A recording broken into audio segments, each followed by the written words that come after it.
各位与会贵宾、现场的观众朋友，欢迎莅临2018年唐奖第3届颁奖典礼。请掌声欢迎今天出席的贵宾以及唐奖第3届得奖人。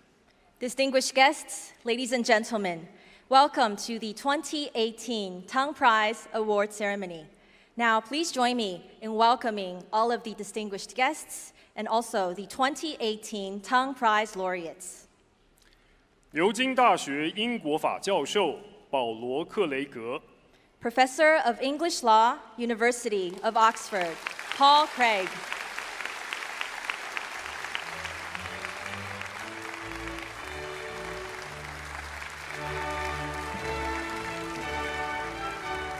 中央研究院院士王德威 Academician of Academia Sinica, David 德威王。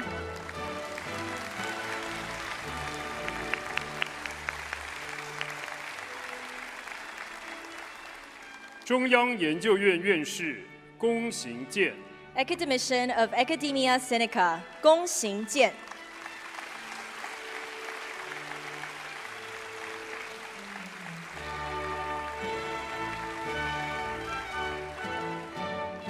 中央研究院院士徐霞生 Academician of Academia Sinica, Frank 霞生徐。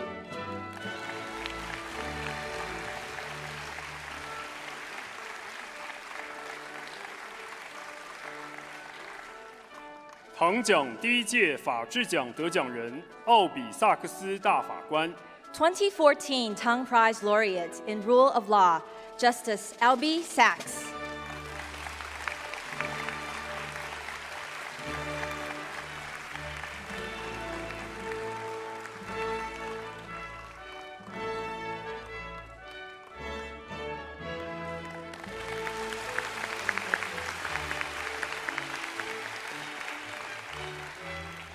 中央研究院院士黄敬兴 Academician of Academia Sinica, 黄敬兴。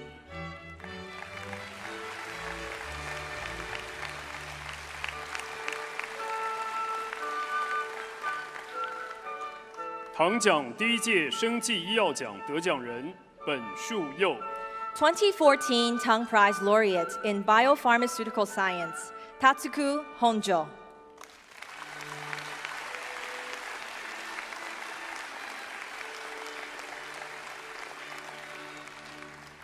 1986年诺贝尔化学奖得主、中央研究院荣退院长李远哲1986 Nobel laureate in chemistry, President Emeritus of Academia Sinica, 李远哲。唐奖教育基金会执行长陈振川 CEO of the Tang Prize Foundation, 陈振川。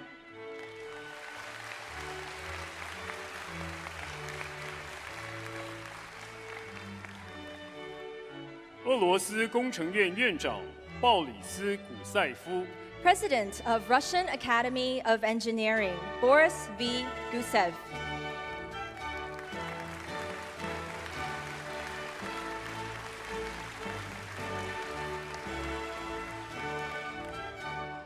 唐奖评选召集人中央研究院院士钱许 Chair of the Tang Prize Selection Committee, 钱许。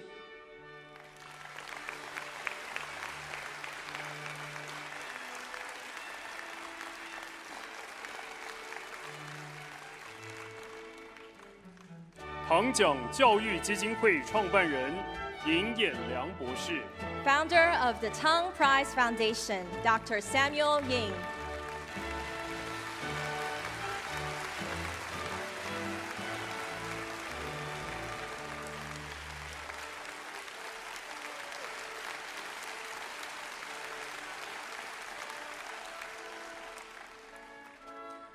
各位来宾，请起身欢迎唐奖第3届得奖人入场。Ladies and gentlemen, please rise and join me in welcoming the 2018 Tang Prize laureates. 唐奖第3届法治奖得奖人约瑟夫·拉兹博士。2018 Tang Prize Laureate in Rule of Law, Dr. Joseph Rast.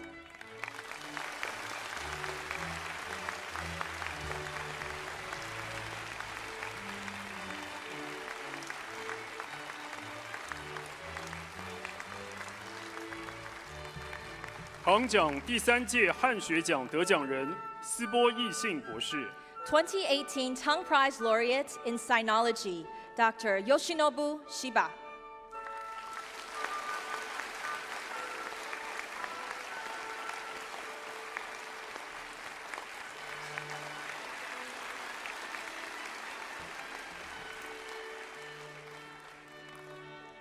唐奖第3届汉学奖得奖人宇文所安博士。2018 Tang Prize Laureate in Sinology, Dr. Steven Owen.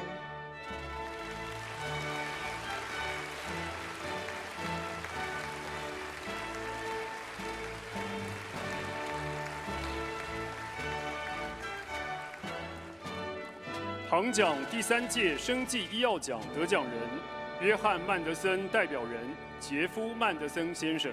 Representing 2018 Tang Prize Laureate in Biopharmaceutical Science, Dr. John Mendelsohn, Mr. Jeff Mendelsohn.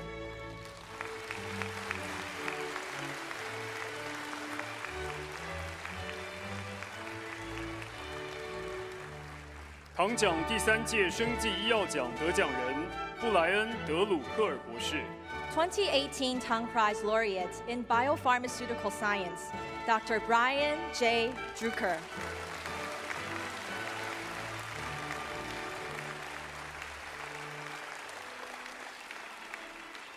唐奖第3届生技医药奖得奖人东尼·杭特博士。2018 Tang Prize Laureate in Biopharmaceutical Science, Dr. Tony Hunter.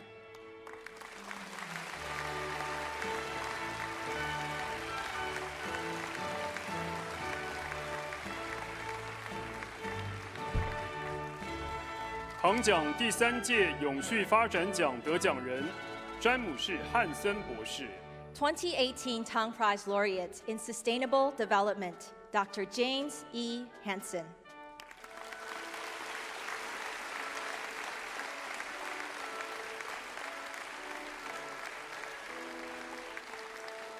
唐奖第3届永续发展奖得奖人维拉布哈德兰·拉马纳森博士。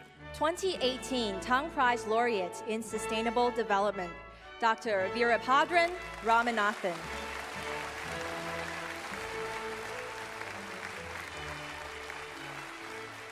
各位来宾，请就座。Ladies and gentlemen, please be seated.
谢谢长荣交响乐团以及指挥葛诺舒马富斯。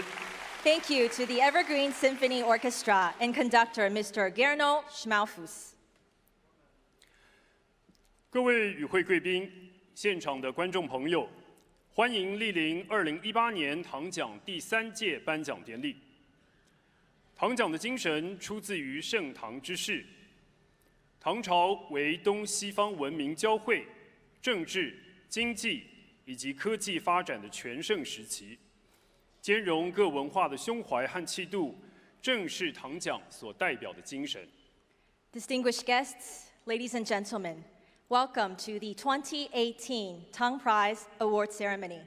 In title and in spirit, the Tang Prize pays homage to the Chinese dynasty of the same name and celebrates that period's richness in culture, liberal atmosphere, and progress in technology and economic development. It was also during the Tang Dynasty that Eastern and Western cultures began an unprecedented exchange. 唐奖面对当前社会发展，以中华文化数千年的涵养，从新视野与新思维注入实际的行动与思考，有感于全球化的进步与发展，在人类享受文明的丰厚果实与科技所带来的便利之时，亦面临气候变迁、贫富差距、社会道德式微等等的考验。In the advent of industrialization and globalization, humanity has greatly enjoyed the conveniences brought about by science and technology. Yet humanity also faces a multitude of critical environmental, social, cultural, and ethical issues on an unparalleled scale, such as climate change, inequality, and moral degradation. 为鼓励世人重新省思永续发展的中庸之道，尹衍良博士于2012年成立唐奖，设置永续发展、生技医药、汉学及法治4大奖项，而且不分种族、性别与国籍，遴选出对世界具有创新实质贡献及影响力的成就者。Against this backdrop, Dr. Samuel Ying established the Tang Prize in 2012 to encourage individuals across the globe to chart the middle path to achieving sustainable development by recognizing and supporting contributors for their revolutionary efforts in the 4 fields of sustainable development, biopharmaceutical science, sinology, and rule of law. The Tang Prize is global in reach, with laureates selected on the basis of the originality of their works and also their contributions to society, irrespective of their ethnicity, gender, or nationality. 今天我们深感荣幸，与唐奖第3届得奖人齐聚一堂，也期待透过今天的典礼，将唐奖得奖人的卓越贡献发扬光大。Today, we are graced by the presence of the 2018 Tang Prize laureates, who are leaders and visionaries in their respective fields, as we gather here to celebrate their achievements and contributions. 典礼一开始，有请唐奖教育基金会陈振川执行长致开幕词。Ladies and gentlemen, please join me in welcoming CEO of the Tang Prize Foundation, Dr. Chen Zhenchuan, to deliver the opening remarks. Our honored Tang Prize laureates, former Vice President of United States of America, Dan Quayle, Selection Committee Chair, Dr.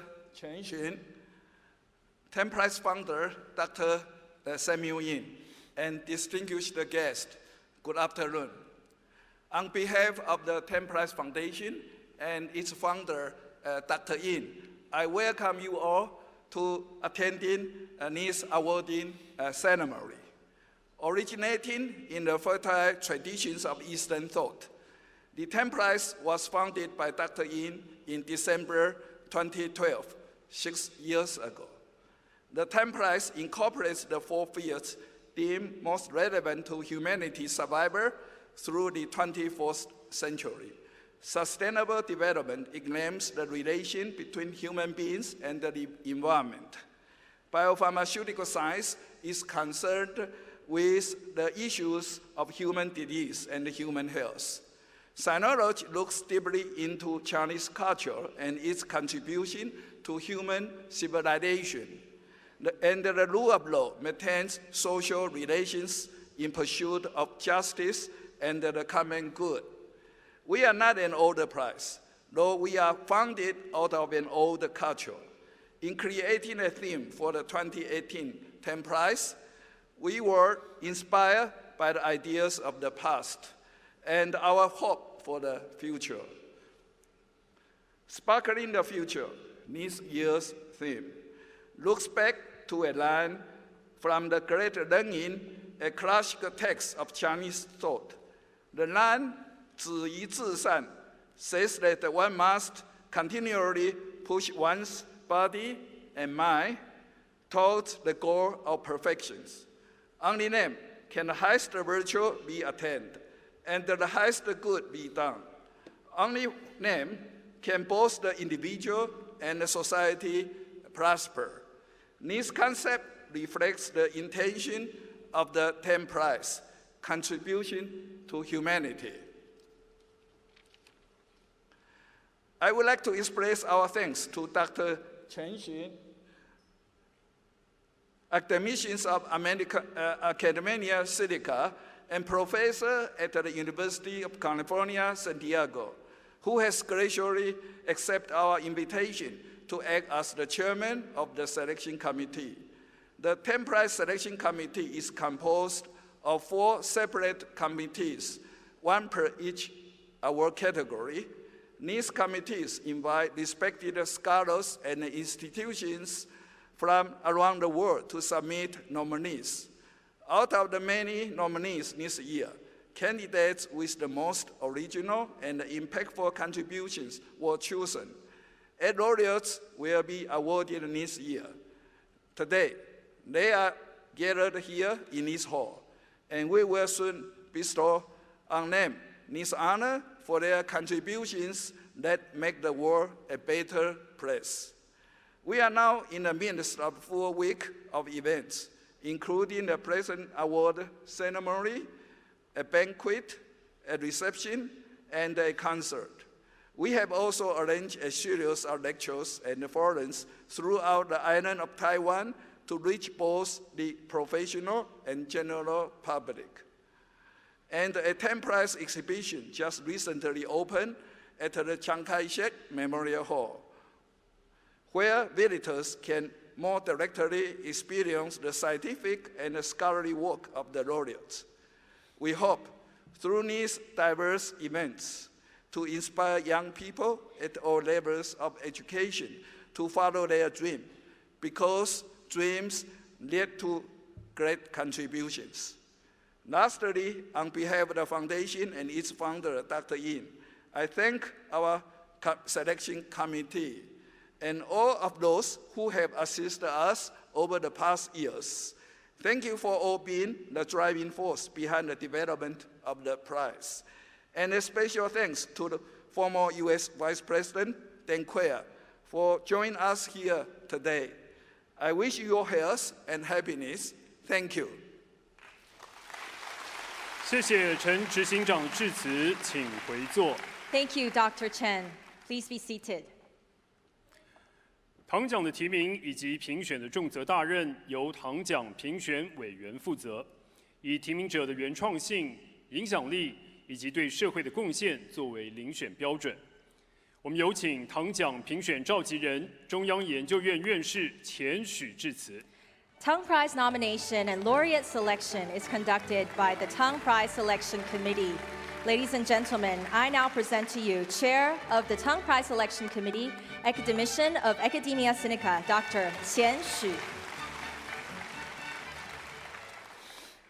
Thank you, Dr. Chen.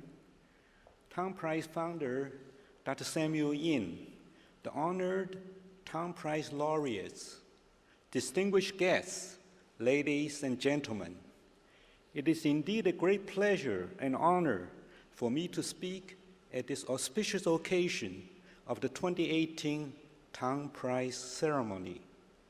The Tang Prize was established by Dr. Yin in 2012 as an international award to recognize and encourage innovative research in selected fields, with the hope that the prize will contribute towards the creation of another golden age for humankind, similar to that of the Tang dynasty more than a millennium ago.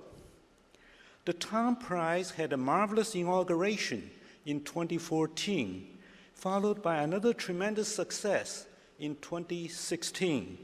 These two initial rounds were administered by Academia Sinica, the highest academic institution in Taiwan. The 2018 Tang Prize is conducted by the Tang Prize Foundation. It builds on the experience of the previous two rounds and enjoys the strong support and collaboration of Academia Sinica. I would like to express our most sincere appreciation to members of the selection committee for their rigorous and objective review with outstanding expertise and a strong dedication, resulting in the selection of the superb laureates.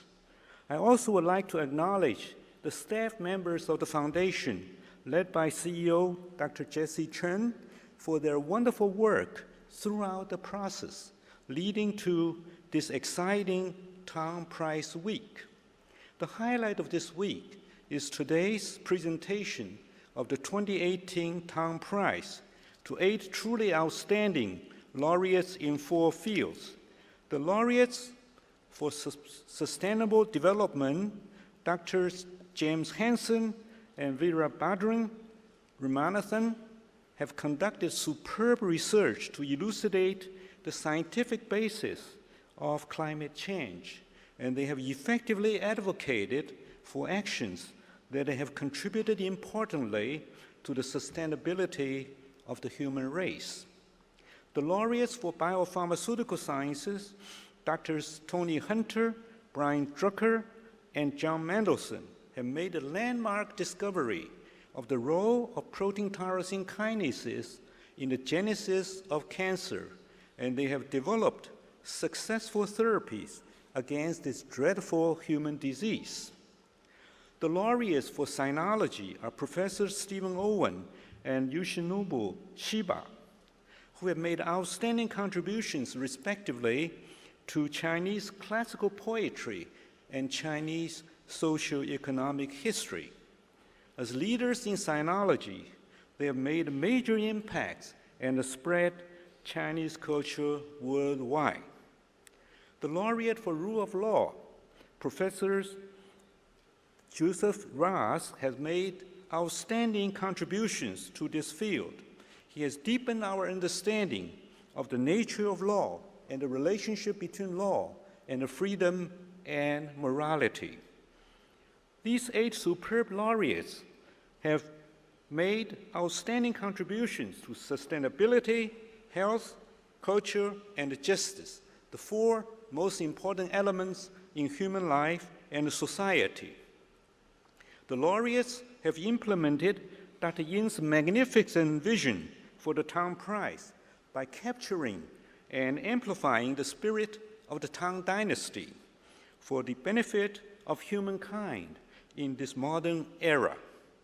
They've led the way to make the globe the best possible place to live in now and forever. Thank you. 谢谢钱院士，请回座。 Thank you, Dr. Qian. Please be seated.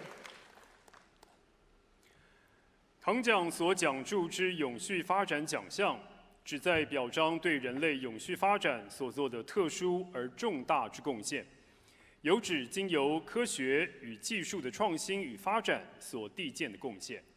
The Tang Prize in Sustainable Development recognizes those who have made extraordinary contributions to the sustainable development of human societies, especially through groundbreaking innovations in science and technology. 2018年永续发展奖颁发给詹姆士·汉森以及维拉布·哈德兰·拉马纳森。The 2018 Tang Prize in Sustainable Development is awarded to James E. Hansen and Virabhadran Ramanathan. 有请中研院徐霞生院士介绍唐奖2018年永续发展奖得奖人。Introducing the Tang Prize laureate in Sustainable Development is academician of Academia Sinica, Frank Xia-Sheng Xu. Ladies and gentlemen, please welcome Dr. Xu to the stage.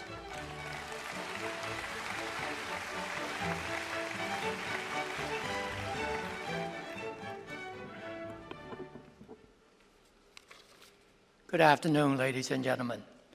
My name is Frank Xu, and it is my great honor to introduce the two laureates of the 2018 Tang Prize in Sustainable Development, Professor J. E. Hansen and Professor V. Ramanathan. The citations read, James E. Hansen for sounding the alarm on climate change, elucidating the physics of climate forcings and feedbacks, quantifying the dangers of global warming, and tirelessly advocating meaningful action and solutions. Virabhadran Ramanathan for making seminal contributions to our fundamental understanding of climate change and impacts of air pollution, and taking direct action to advocate and facilitate effective mitigation strategies. Thus, our two laureates are being honored not only for helping to establish climate change as a rigorous field of scientific endeavor, but also for taking action to advocate meaningful mitigation strategies. They have lent their scientific acumen to define the horizons of the problem before us, to set the targets that we must reach to solve the problem, and to map out the strategies from getting where we are to where we want to be.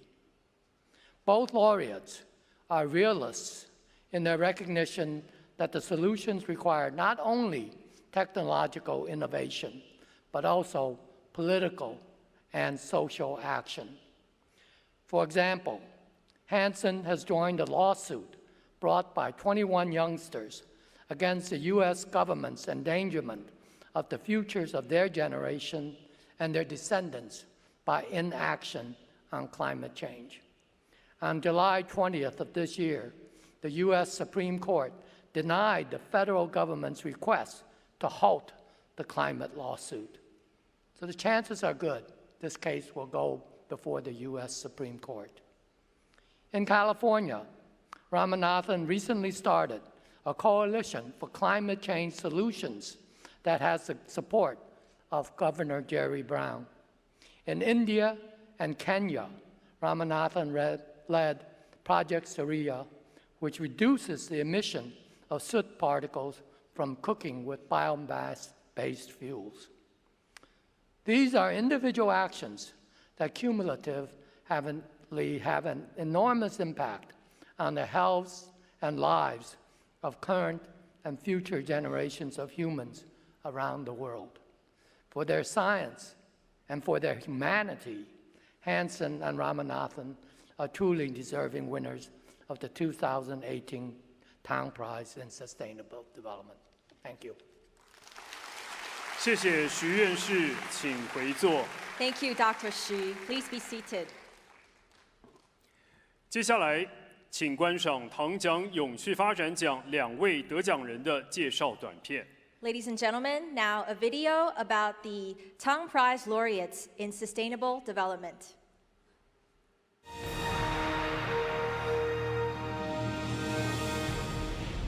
Most of us know there is only one Earth, but few actually understand how it has suffered. Dr. James Hansen is considered a pioneer in climate change science. He is among the very first to develop a 3D climate model and compile temperature records around the globe. In 1981, he clearly demonstrated the connection between human-caused carbon dioxide and a rise in global temperatures, earning him an invitation to testify before a Senate committee in 1988. He asserted with great certainty that the greenhouse effect has begun, dramatically increasing public awareness of global warming. Dr. Veerabhadran Ramanathan is considered a visionary in climate change research.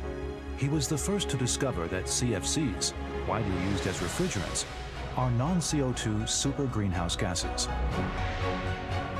His groundbreaking discoveries led to international efforts to implement regulatory changes.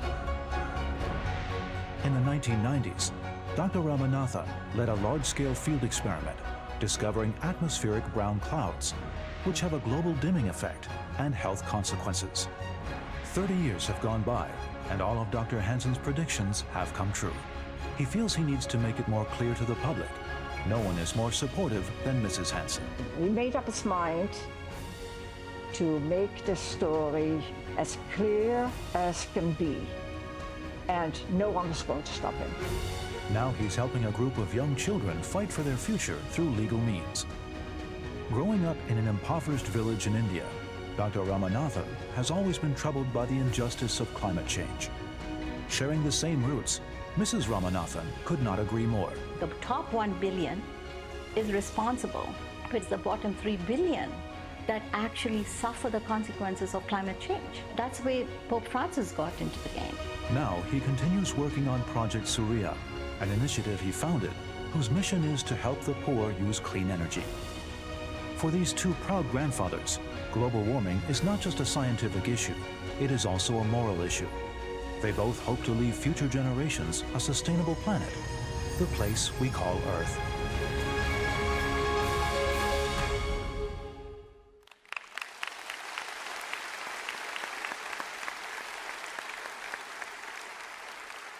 接下来颁发唐奖永续发展奖，恭请颁奖人1986年诺贝尔化学奖得主、中央研究院荣退院长李远哲就位。I'd now like to invite 1986 Nobel laureate in chemistry, President Emeritus of Academia Sinica, Dr. Li Yuanzhe, to step forward to present the Tang Prize in Sustainable Development. 请詹姆士·汉森博士以及维拉布·哈德兰·拉马纳森博士就位。Dr. James E. Hansen and Dr. Veerabhadran Ramanathan, may I now ask you to step forward to receive the prize from the hands of Dr. Li.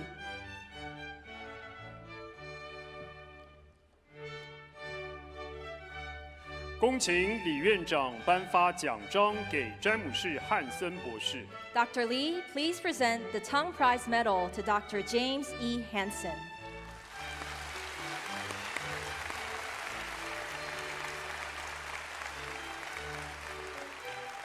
恭请李院长颁发得奖证书。Dr. Li, please present the Tong Prize Diploma.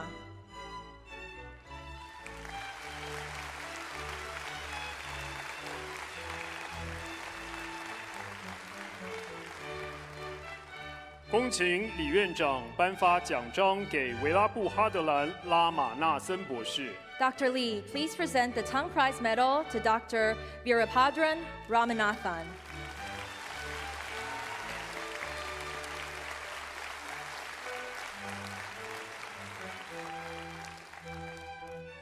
恭请李院长颁发得奖证书。Dr. Li, please present the Tong Prize Diploma.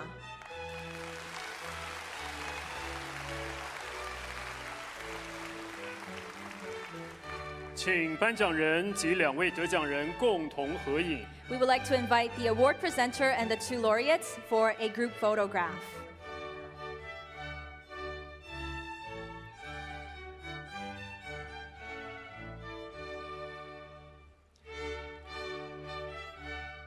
谢谢，并恭喜2位得奖人，请汉森博士留步，请李院长及拉马纳森博士先回座。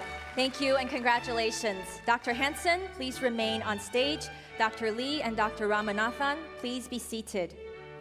有请詹姆士·汉森博士致辞。Now we would like to invite Dr. James E. Hansen to deliver his remarks.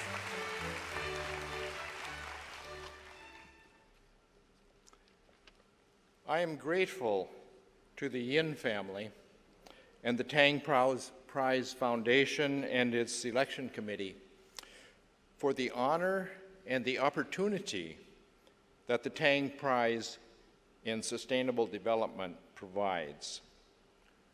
I must use this opportunity to help the public, especially young people, understand the situation they face with global energy and the effect of energy use on global climate and public health. Fossil fuels, coal, oil, and gas, provide great benefits to humanity. 1 liter of petrol can provide work equivalent to 100 hours of manual labor. Energy from fossil fuels has raised the standard of living of most people in the world. Burning of fossil fuels also has side effects, as it releases carbon dioxide gas, which is changing our climate, and air pollution, which damages human health and shortens lives. Climate change is a unique threat because of its delayed response and tipping points. We are dangerously close to leaving young people climate change proceeding out of their control. The planet could become ungovernable if sea level rise submerges coastal cities and massive migration from low latitudes is spurred by unbearable seasonal heat. We must avoid that. Rapid transition over the next few decades to clean energies is possible. It is still feasible to stabilize climate and preserve the remarkable species on our planet. But it will not be easy. Climate change imposes an urgency to move to clean, carbon-free energy. Young people must understand the energy situation and assert their right to a healthy future and a stable climate. However, it is not sufficient for young people to make demands. They must also understand. Politicians, even environmental groups, are strongly influenced by money from major donors. The scientific method, the objectivity that it provides, will be of vital importance during the next few decades as decisions are made about energy. Old people should not dictate decisions for young people. What we can do is provide tools to help young people make objective decisions by helping them understand the scientific method. That is my principal aim in writing Sophie's Planet, a book that chronicles my own struggle to become a scientist and learn the scientific method. Thanks to the support of the Tang Foundation, I should now be able to focus on completing that book during the next few months. I am writing Sophie's Planet to and for young people. I will do my best to make it useful to them. Ultimately, all of us are dependent upon the actions of our political leaders. However, it is crucial to evaluate objectively what our leaders are doing. Trust but verify. Promises are not enough. Thank you. 谢谢并恭喜汉森博士，请回座。 Thank you and congratulations to Dr. Hansen. Please be seated. 有请哈德兰拉玛纳森博士致辞。 Now we would like to invite Dr. Veerapadran Ramanathan to deliver his remarks.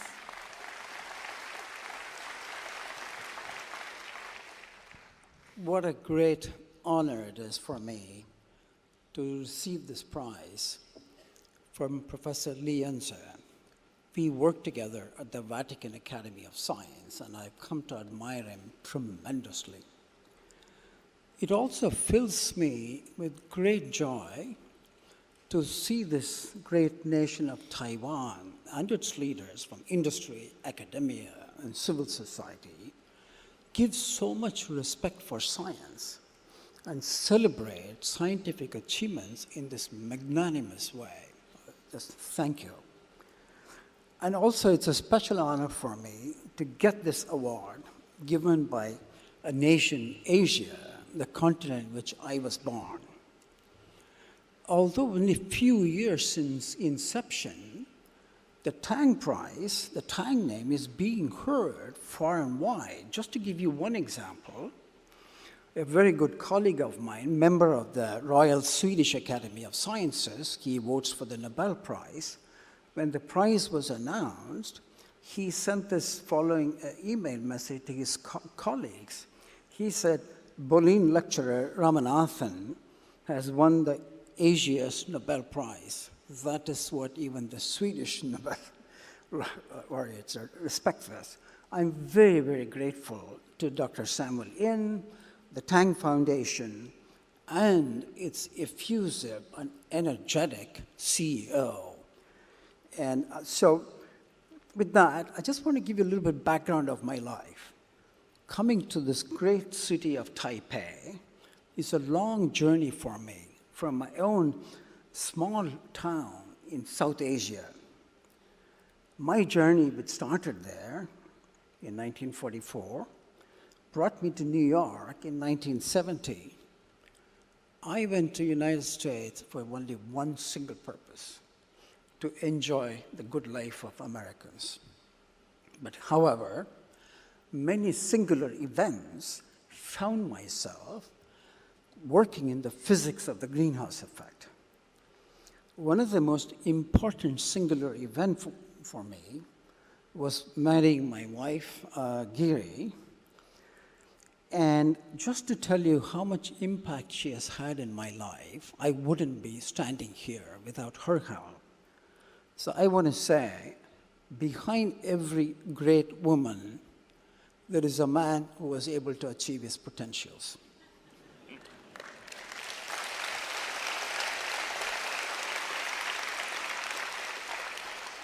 The blessings I most cherish with my wife are our 3 children and their impressive life partners, and 4 grandchildren, all of whom are here. I'm so happy that my 2 daughters, Nitya, who is a wireless technologist, and my daughter Tara, she's a development economist, they are working on climate justice, providing clean energy access to the bottom 3 billion people who are still relying on 18th century technologies and climate mitigation. My daughter-in-law, Jyoti, who's a neuroscientist, she has started a major effort, which could become major, in understanding the health impacts of climate change with a focus on mental health. That's going to become one big issue. And lastly, my 10-year-old granddaughter, Nanya, she is developing science project models which you could put on a bench and show how the greenhouse effect works to our school children. So I want to conclude with the institutions and people who had a great impact on my life. First is my home institution, University of California, and University of California, San Diego. I'm proud to be a colleague of Professor Shu Qian.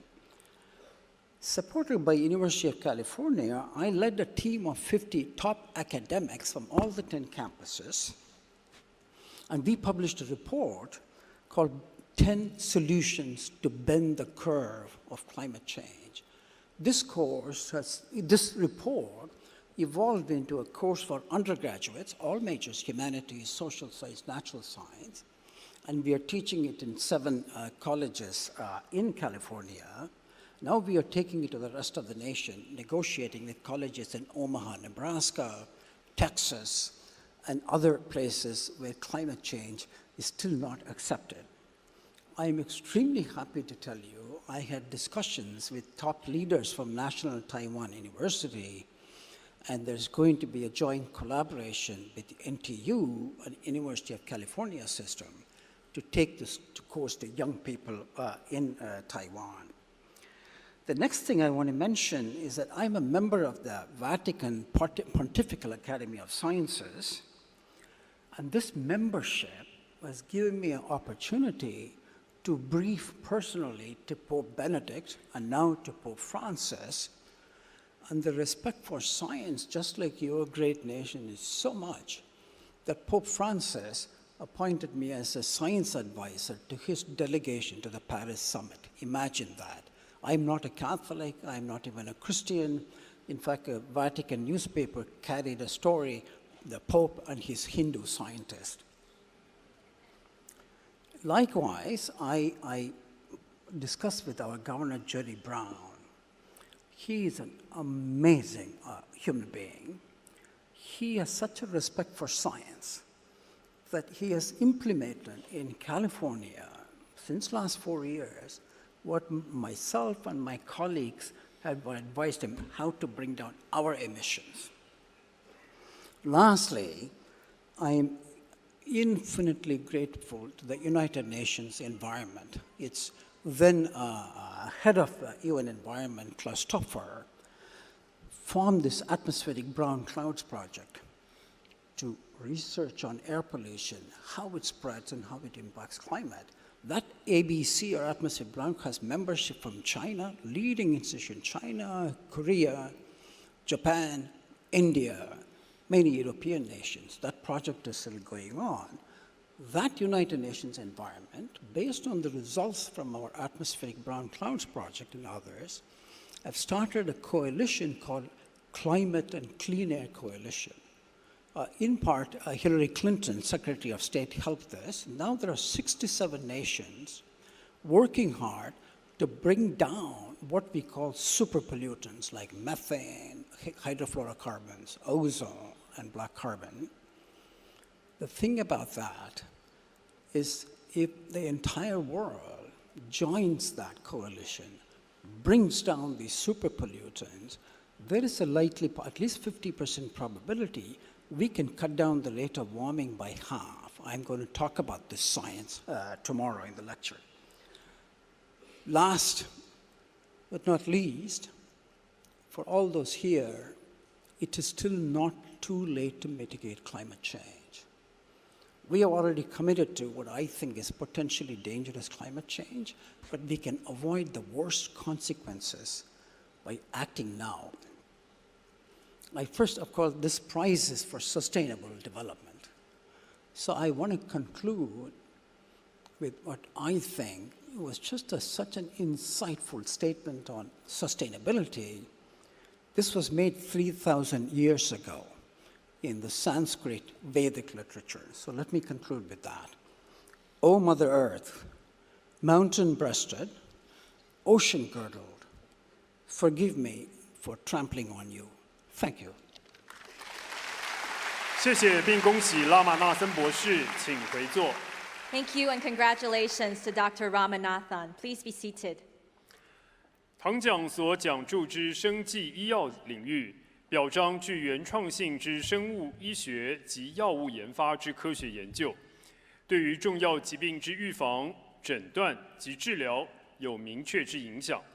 以生技医药解决人类疾病的问题，有助于人类健康之增进。 The Tang Prize in Biopharmaceutical Science recognizes original biopharmaceutical or biomedical research that has led to significant advances towards preventing, diagnosing, and/or treating major human diseases to improve human health.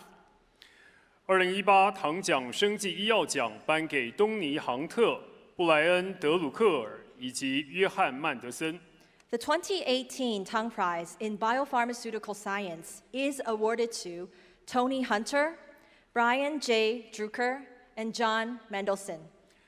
有请中央研究院龚行健院士介绍2018唐奖生技医药奖的3位得奖人。Introducing the Tang Prize laureates in Biopharmaceutical Science is academician of Academia Sinica, Dr. Gong Xing-jian. Ladies and gentlemen, please welcome Dr. Gong.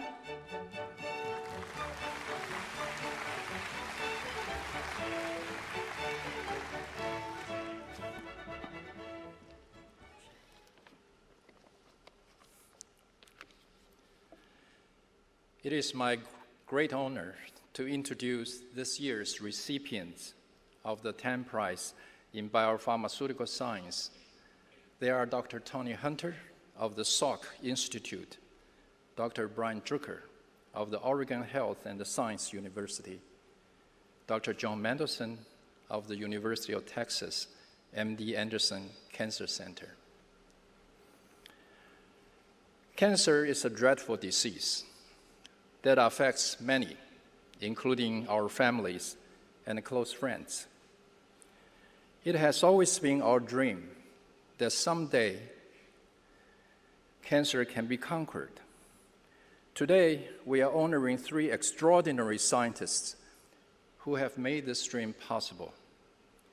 And indeed, through their remarkable work and the dedicated efforts, we now can say cancers are treatable. And some forms of cancer already have cures. About 40-some years ago, when it was revealed that the cancer-inducing genes, or oncogenes, are inherited in our body, scientists rushed to identify these oncogenes and search for their functions. SRC, SRC, was among the first oncogenes discovered. Through his brilliance, and perhaps with some luck, as he will tell you, Dr. Tony Hunter, in the late 70s, discovered that SRC is a protein tyrosine kinase, an enzyme that phosphorylates a tyrosine residue of a protein. This was totally unexpected at that time, as protein tyrosine phosphorylation was never heard of. In the ensuing 30 years, a great deal of work has been done to study the functions of tyrosine kinases, and now we know that tyrosine kinases comprise the largest family of oncogenes and are master switch of the cell growth engine. If the switch is constantly turned on, cells do not know how to stop growing, leading to the development of cancer. So the question is how to switch off this signal. Dr. Brian Druker, a physician scientist who at the time was at Dana-Farber Institute, tackled this issue with his colleagues by developing an antibody called the 4G10 that recognizes phosphorylated tyrosine. He used this antibody as a tool to screen small molecules that could turn off the tyrosine kinase signal. With his industrial partner's help, they identified a small molecule inhibitor, STI-571, now known as imatinib or Gleevec. This molecule effectively shut off a tyrosine kinase oncogene called the BCR-ABL, which is the major cause of CML, chronic myeloid leukemia. Dr. Druker continued his work at OHSU and proceeded to lead successful clinical trials on the treatment of CML. Before 1985, the survival rate of this deadly disease was only 10%. But after the application of imatinib, the survival rate increased to 80 to 90%, a spectacular result, which heralded a new era of targeted therapy. A few years back in San Diego, Dr. John Mendelsohn and his colleagues figured out an alternative strategy to shut off tyrosine kinases that are located on the cell surface. These tyrosine kinases, called the receptor tyrosine kinase, require growth factors outside the cell to turn on their activities. Dr. Mendelsohn was interested in EGFR, epidermal growth factor receptor, whose hyperactivity causes several types of cancer. Dr. Mendelsohn and his colleagues developed an antibody called C225 that targets EGFR and prevents it from being activated by epidermal growth factor. He further proceeded to demonstrate C225, now known as cetuximab or Erbitux, can successfully treat head, neck, and colon cancers. His groundbreaking work set the stage for antibody-based tyrosine kinase blockade for cancer treatment. For those who are not working in this field, tyrosine kinase, imatinib, and cetuximab all sound too intimidating. Allow me to simplify the story. If we draw the analogy that cancer is like a runaway car, which we need to stop quickly, Dr. Hunter first pointed out where the ignition switch of the engine was in that runaway car. Dr. Druker, with precision, turned off the engine, and Dr. Mendelsohn was able to block the ignition switch so that the car key could no longer operate. In either case, the runaway car was stopped and the growth of cancer cells inhibited. These are the inspiring stories and the contribution of these three remarkable scientists. Dr. Tony Hunter is presently Renato Tobacco Chair in Cancer Research at the Salk Institute. He received his PhD from University of Cambridge, UK, and has been at Salk since 1975. He's a member of the National Academy of Sciences, a member of the National Academy of Medicine, USA, and a fellow of the Royal Society of London, UK. Dr. Hunter is credited for the discovery of protein tyrosine phosphorylation and oncogene SRC as a tyrosine kinase, revealing the fundamental mechanism of cell growth and development. Dr. Brian Druker is presently director of the Knight Cancer Center of Oregon Health and Science University, USA. He received his MD from UC San Diego, conducted his fellowship of medical oncology at Dana-Farber Cancer Institute. Since 1993, he has been at OHSU, rising through the ranks to professor. He's a Howard Hughes Medical Institute investigator, a member of the National Academy of Sciences USA, and a member of the National Academy of Medicine USA. Dr. Druker is credited for developing and leading the successful clinical trials of imatinib for the treatment of CML, ushering in the new era of targeted therapy of cancer. Dr. John Mendelsohn is presently director of the Institute of Personalized Cancer Therapy, University of Texas MD Anderson Cancer Center. From 1996 to 2011, he was president of that center. He received his MD degree from Harvard Medical School and began his independent career at UC San Diego.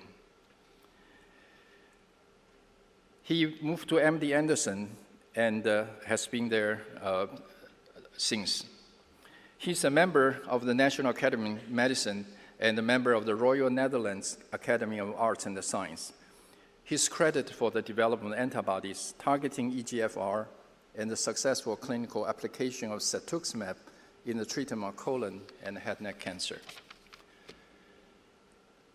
The work by these three remarkable scientists represents one of the most impactful discoveries in cancer research, which revolutionized our understanding of the oncogenic process and forever changed our outlook for cancer treatment. Their pioneering work has made an enormous impact on oncogene signal transduction and the target therapy fields.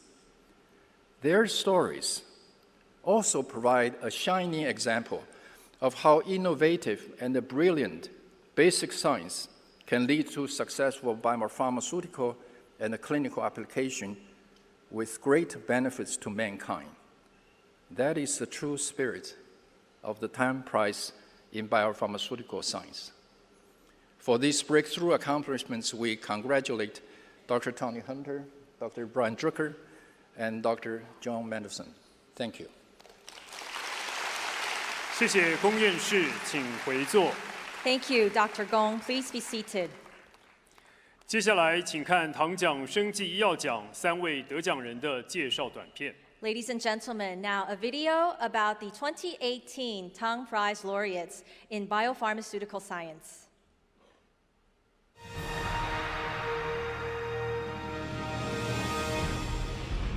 Cancer, a nightmare haunting human beings for decades, has always been considered incurable. But through the darkness emerges the light of hope. In the past, cancer drugs attacked both cancer cells and normal cells. However, targeted therapy directly blocks or controls the growing and spreading abilities of cancer cells without harming normal cells. 3 U.S. scholars are awarded the Tong Prize for facilitating targeted cancer therapies. Dr. Tony Hunter, a professor at the Salk Institute, is awarded because he discovered a novel protein called tyrosine kinase. I called up several people and said, have you ever heard of a tyrosine kinase? And they said, no, we haven't. So as far as I could tell, it was new. Tyrosine kinases are important ignition switches in cells that control cell growth. But when they malfunction, cells can't stop growing and cancer occurs. One such deadly cancer is chronic myeloid leukemia. Dr. Brian Druker of Oregon Health Science University used a small molecule drug to target and block the function of the unstoppable switch, miraculously increasing survival rates to 90%. The drug imatinib, or Gleevec, was the first of its kind and is considered the most successful targeted cancer therapy of the 21st century. And so they're starting to live their lives again instead of planning their deaths. And so that hope gave me hope that we actually are onto something that had never been seen in history of medicine. Dr. John Mendelsohn, former president of MD Anderson Cancer Center, was the first to propose that blocking the ignition switch with an antibody could also be very effective. He successfully developed an antibody, cetuximab, or Erbitux, to target the tyrosine kinase EGFR, giving hope to colon and head and neck cancer patients worldwide. There's no perfect treatment, and I think that the new treatments that are being developed are getting us closer to understanding why an area becomes important. Although the future of fighting cancer is still full of difficulties, these 3 pioneers keep the torch of hope burning bright. The miracles continue.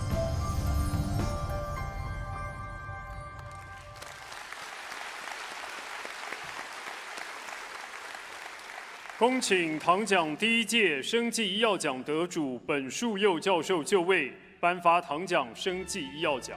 I now like to invite 2014 Tang Prize laureate in Biopharmaceutical Science, Professor Tatsuku Honjo, to step forward to present the Tang Prize in Biopharmaceutical Science.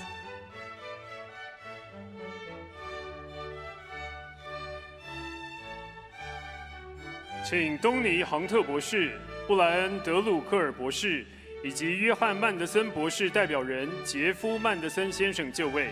Dr. Tony Hunter, Dr. Brian J Druker, and Mr. Jeff Mendelsohn, may I ask you now to step forward to receive the prize from the hands of Professor Tatsuku Honjo. 恭请本树佑教授颁发奖章给东尼·杭特博士。Professor Honjo, please present the Tang Prize medal to Dr. Tony Hunter.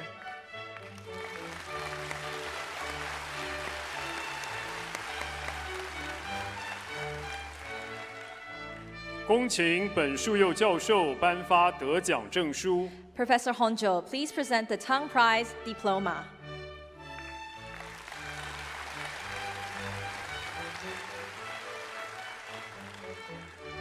恭请本树佑教授颁发奖章给布莱恩·德鲁克尔博士。Professor Honjo, please present the Tang Prize medal to Dr. Brian J Druker.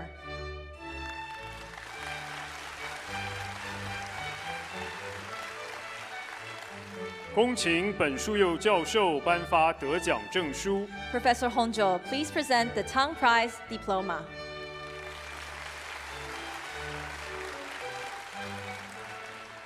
恭请本树佑教授颁发奖章给约翰·曼德森博士代表人杰夫·曼德森先生。Professor Honjo, please present the Tang Prize medal to Mr. Jeff Mendelsohn, who will accept the prize on behalf of Dr. John Mendelsohn. 恭请本书佑教授颁发得奖证书。Professor Honjo, please present the Tang Prize diploma.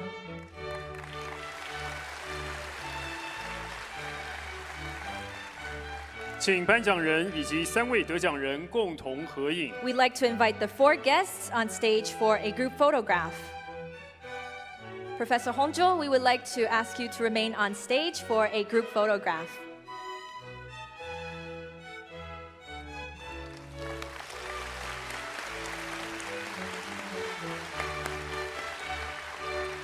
谢谢，并恭喜3位得奖人，请杭特博士留步，请本书佑教授、德鲁克尔博士以及曼德森先生先行回座。Dr. Hunter, please remain on stage. Professor Honjo, Dr. Druker, and Mr. Mendelsohn, please be seated. 有请东尼·杭特博士致辞。We would now like to invite Dr. Tony Hunter to deliver his remarks. Dr. Yin, Dr. Chen, members of the Tang Prize Selection Committee for Biopharmaceutical Science, and distinguished guests, let me start by saying how deeply honored I am to have received the 2018 Tang Prize for Biopharmaceutical Science together with my colleagues Brian Druker and John Mendelsohn. My own science odyssey started in public school in England, where I was lucky enough to have a biology teacher who was deeply interested in biochemistry. His influence led me to studying biochemistry at the University of Cambridge and eventually doing a PhD in biochemistry at a time when molecular biology was just in its infancy.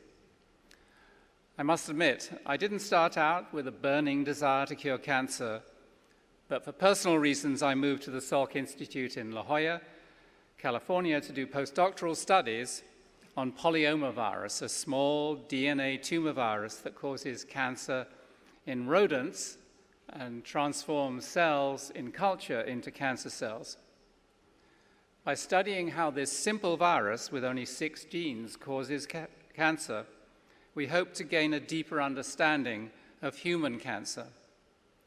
Once at the Salk Institute, I set out to find the polyoma protein that turns normal cells into cancer cells.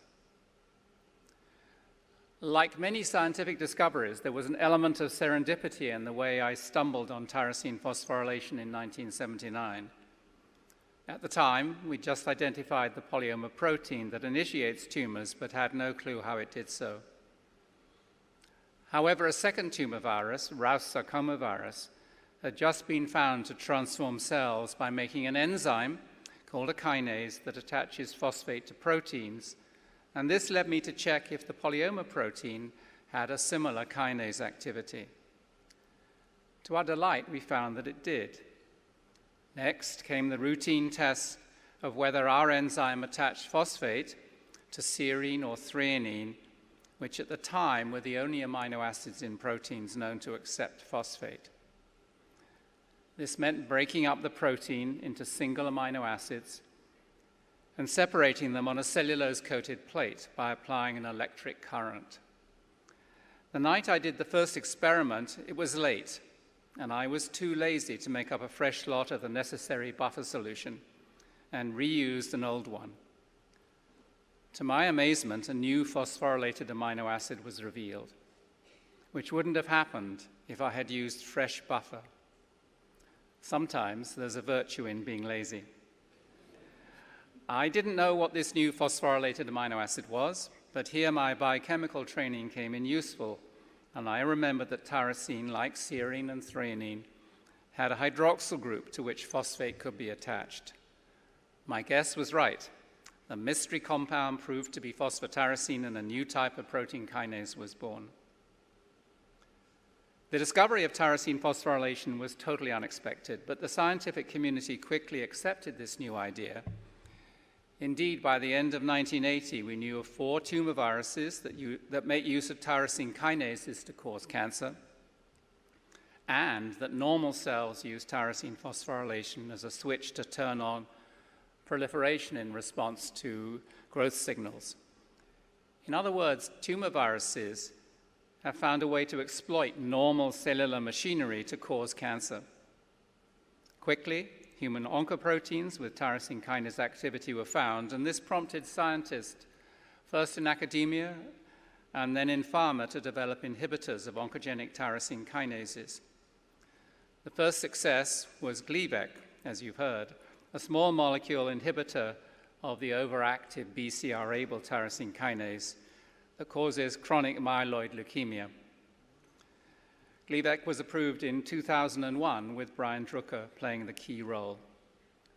Over the past 15 years, Gleevec pills have been a lifesaver for thousands of CML patients, turning their leukemia into a chronic disease. To date, 32 tyrosine kinase inhibitor drugs have been approved for cancer therapy, with many more in clinical trials. A remarkable success story. Let me finish by thanking all of the people who helped me and mentored me both in life and in science. First, my wife Jenny in the audience, and our two sons, Sean, who is now a graduate student in cancer biology at Stanford, and our younger son, James, for supporting me and putting up with my long hours in the lab and my many absences from home to attend meetings and advisory committees. And then particularly Alan Munro and Walter Eckhart, who between them influenced me to become a cancer biologist. Alan, who served as my surrogate graduate advisor and has suggested that I come to the Salk Institute as a postdoc, and Walter, who took me in sight unseen as a postdoc and then gave me my first job. In addition, I'm indebted to my many scientific colleagues at the Salk, who all played key roles in my early independent career and the discovery of phosphatyrosine. It seems like a long time since tyrosine phosphorylation was discovered 40 years ago, but an amazing amount has been learned since then about the importance of this process. And the payoff in understanding and treating human disease has been remarkable and gratifying. Thank you again for the tremendous honor of being a 2018 Tang Prize recipient. 谢谢并恭喜杭特博士，请回座。 Thank you and congratulations to Dr. Hunter. Please be seated. 有请布莱恩·德鲁克尔博士致辞。 And now we would like to invite Dr. Brian J Druker to deliver his remarks.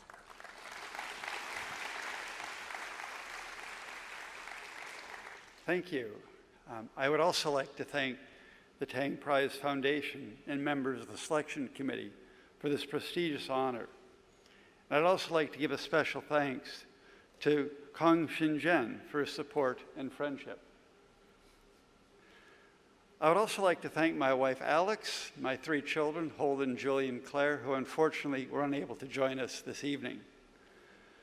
But I'm particularly honored to receive this award with my friends and colleagues, Dr. Tony Hunter and Dr. John Mendelsohn. I'd like to share a few words about both of them. Dr. Hunter is a scientist. His remarkable career has been committed to basic science discoveries. He's been incredibly kind and generous in acknowledging how pleased he is to see his work translate into the benefit of people with cancer. But without his discovery, my work and Dr. Mendelsohn's work would not be possible. And I'm incredibly grateful that Dr. Hunter is receiving this well-deserved recognition. I've known Dr. John Mendelsohn since I was a medical student at UC San Diego, and he was on the faculty there. Throughout my career, he has served as a mentor, as a colleague, and now as a very close friend. He was always kind and encouraging, and especially proud of our connection to UC San Diego. What I've come to understand about John is his remarkable ability to find a common bond with people. And it's such a testament to John as a person that a family member is here to accept the award on his behalf. Thank you, Jeff. I began my career in cancer research about 25 years ago with a dream of finding better cancer treatments. I believe the future was targeted therapies, or would kill cancer cells without harming normal cells. To do this, I believe we need to figure out what was triggering the growth of cancer and fix it. I have to tell you, at the time, that was not a vision shared by very many people.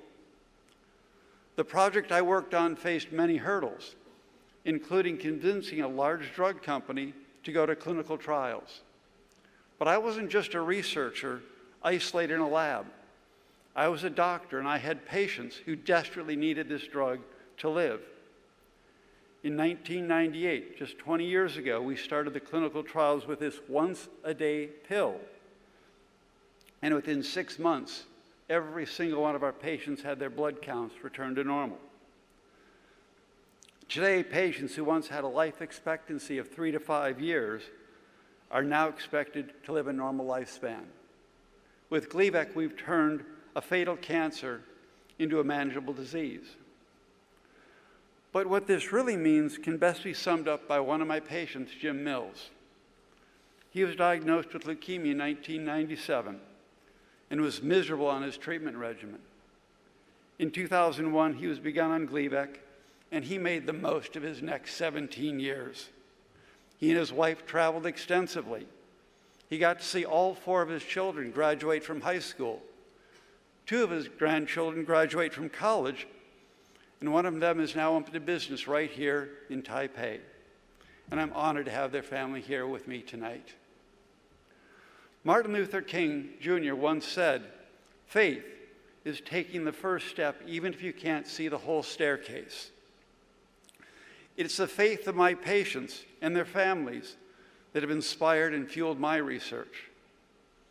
We live in a time of great promise, but there's an urgency to the work we do. We must not only use examples like Gleevec as a pathway to understand and defeat cancer, we must have better international collaboration, data sharing, and increased funding for our research, so that we can increase the pace of discovery so that patients living today with cancer will have a better and brighter future. Thank you very much. 谢谢并恭喜德鲁克尔博士，请回座。 Thank you and congratulations to Dr. Druker. Please be seated. 有请约翰·曼德森博士代表人杰夫·曼德森先生致辞。 Now we would like to invite Mr. Jeff Mendelsohn, who will deliver remarks on behalf of Dr. John Mendelsohn.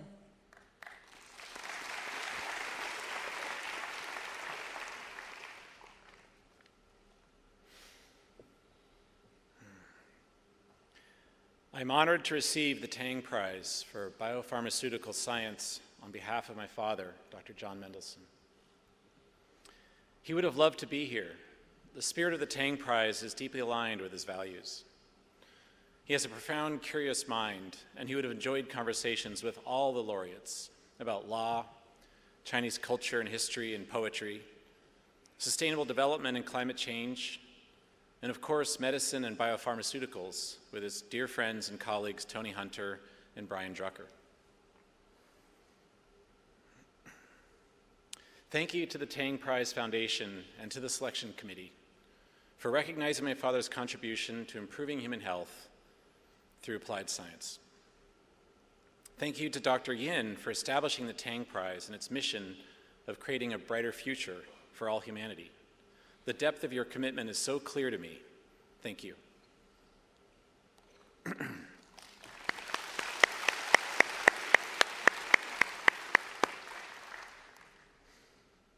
My father has lived an extraordinary life, and he is profoundly grateful to his mentors, collaborators, friends, and family. He asked me to share his love and gratitude with you, and I'll start with a story. At the end of his sophomore year at Harvard, my father decided to shift his focus of his studies away from the physical sciences towards biological sciences. So he walked over to the biological sciences department at the end of the semester and asked if any professors needed a lab tech or somebody to help them out over the summer. He was too late for most of the professors, but there was one new professor who was literally unpacking his boxes that very day. So my father walked down the hallway and knocked on the door of Dr. James Watson, the Nobel Prize-winning scientist who unlocked genetic code and first described the double helix structure of DNA.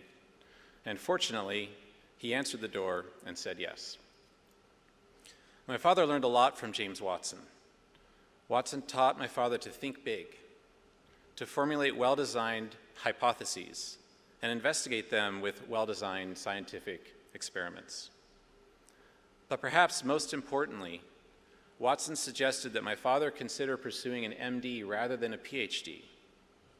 He saw my father's excitement around applying the best science to improving human health, and Watson was right. My father is deeply grateful for all his collaborators on the development of Erbitux, the first clinically approved cancer therapy using an antibody to block EGF receptors on the surface of cancer cells.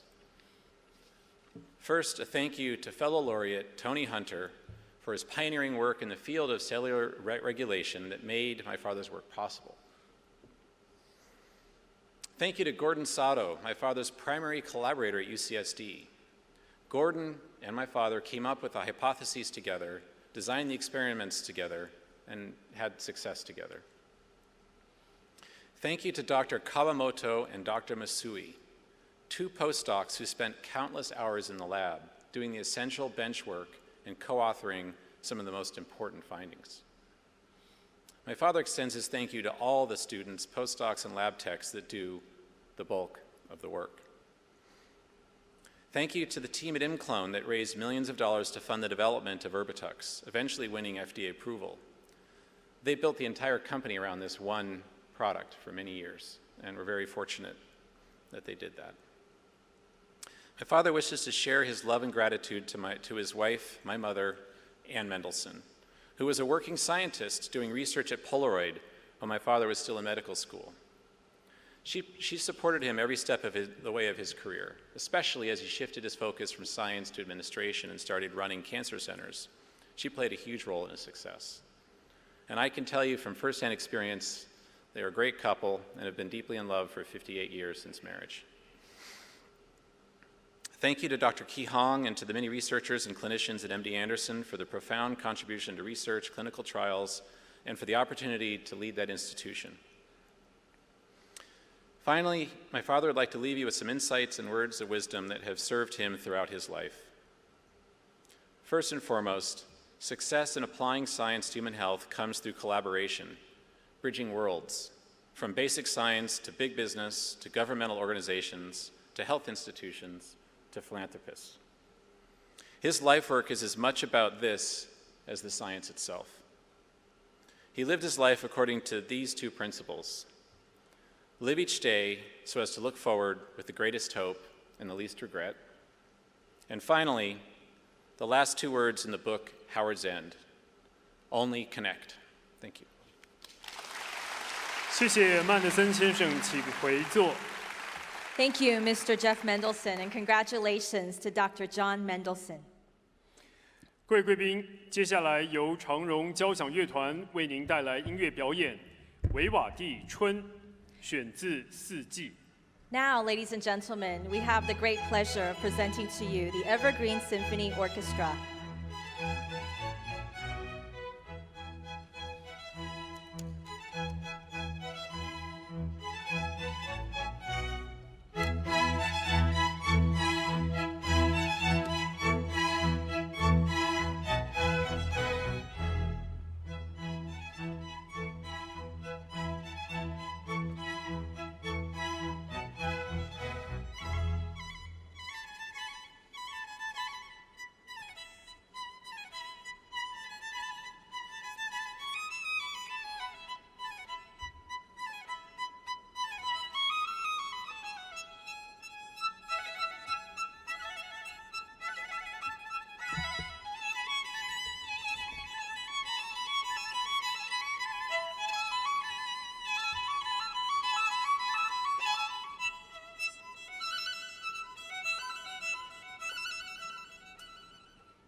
唐奖所讲述之汉学，意指广义之汉学，包括研究中国及其相关之学术，如思想、历史、文字、语言、考古、哲学、宗教、经学、文学、艺术，不包含文学及艺术创作等领域。本奖旨在表彰汉学领域之成就，并彰显中华文化对人类文明发展之贡献。The Tang Prize in Sinology recognizes the study of sinology in its broadest sense, awarding research on China and its related fields, such as Chinese thought, history, philology, linguistics, archaeology, philosophy, religion, traditional canons, literature, and art. Honoring innovations in the field of sinology, the prize showcases Chinese culture in its contributions to the development of human civilization. 唐奖第3届汉学奖颁发给宇文所安以及斯波义信。The 2018 Tang Prize in Sinology is awarded to Steven Owen and Yoshinobu Shiba. 有请中央研究院王德威院士介绍2018汉学奖得奖人。Introducing the Tang Prize laureates in Sinology is Academician of Academia Sinica, Dr. David De Wei Wang.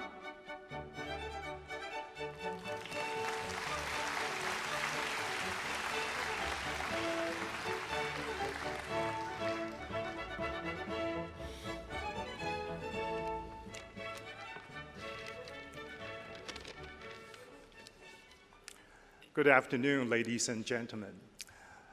This is certainly a great honor and a pleasure for me to introduce the two recipients of the Tang Prize in the category of sinology, Professor Steven Owen and Professor Yoshinobu Shiba. Their scholarship is revered around the world, and their works are well read by anyone familiar with the field of Chinese studies and sinology. They played leading roles in transforming the paradigm of sinology over the past decades, and their impact transcends borders, disciplines, and the time periods. Indeed, the way they have engaged with their own respective specialties, for Professor Owen, classical Chinese literature. Professor Shiba, pre-modern Chinese economic and social history, certainly stand as the highest standard of excellence in their own field and in their own work. And they certainly will represent their intellectual legacies for the generations to come. Now, please allow me to introduce their individual contributions to the field of sinology. Professor Steven Owen is the single most important scholar in pre-modern Chinese poetry and poetics. Although his specialty is Tang Dynasty poetry and poetics, his expertise has expanded to other areas, genres, and fields. And he is also an excellent translator of Chinese classics, particularly the complete works of Du Fu. To his work, he brings not only penetrating sinology, but also the breadth of comparative literature and theoretical framework. For over the past 4 decades, Professor Owen has introduced the riches of Chinese literature to Western readers, elucidating the contribution of Chinese literature to the world's literary heritage. And most importantly, he has revolutionized the way we read and understand pre-modern Chinese literature. And his scholarship covers the following fields: Tang Dynasty poetry and poetics, Chinese literary thought, literary theory and poetics, history of Chinese literature, and comparative poetics. Now I'm turning My point to Professor Yoshinobu Shiba. He is a leading authority in Song Dynasty economic and social history. His scholarship magnificently integrates different kinds of disciplines and areas of Chinese sinological studies. He exercised his own training in Japanese sinology. He also is able to draw upon methodologies of Western social sciences.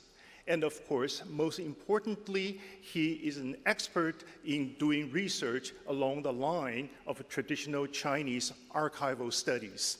Indeed, he represents one of the most examples illustrating this essence of Chinese, Japanese, and Western sinology, all in his own work.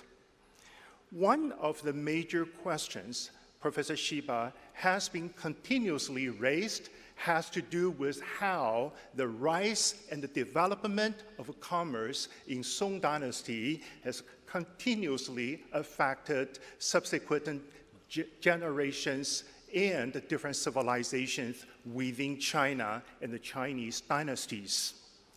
To this question, he has offered an answer which draws sources from various different fields, such as economy, regional social studies, transportation, trade, and business organizations, and above all, the process of urbanization. Indeed, the way he integrates various disciplines into one coherent understanding of the complexity and the dynamics of traditional China is most impressive. Professor Shiba specializes not only in Song Dynasty socio-economic history.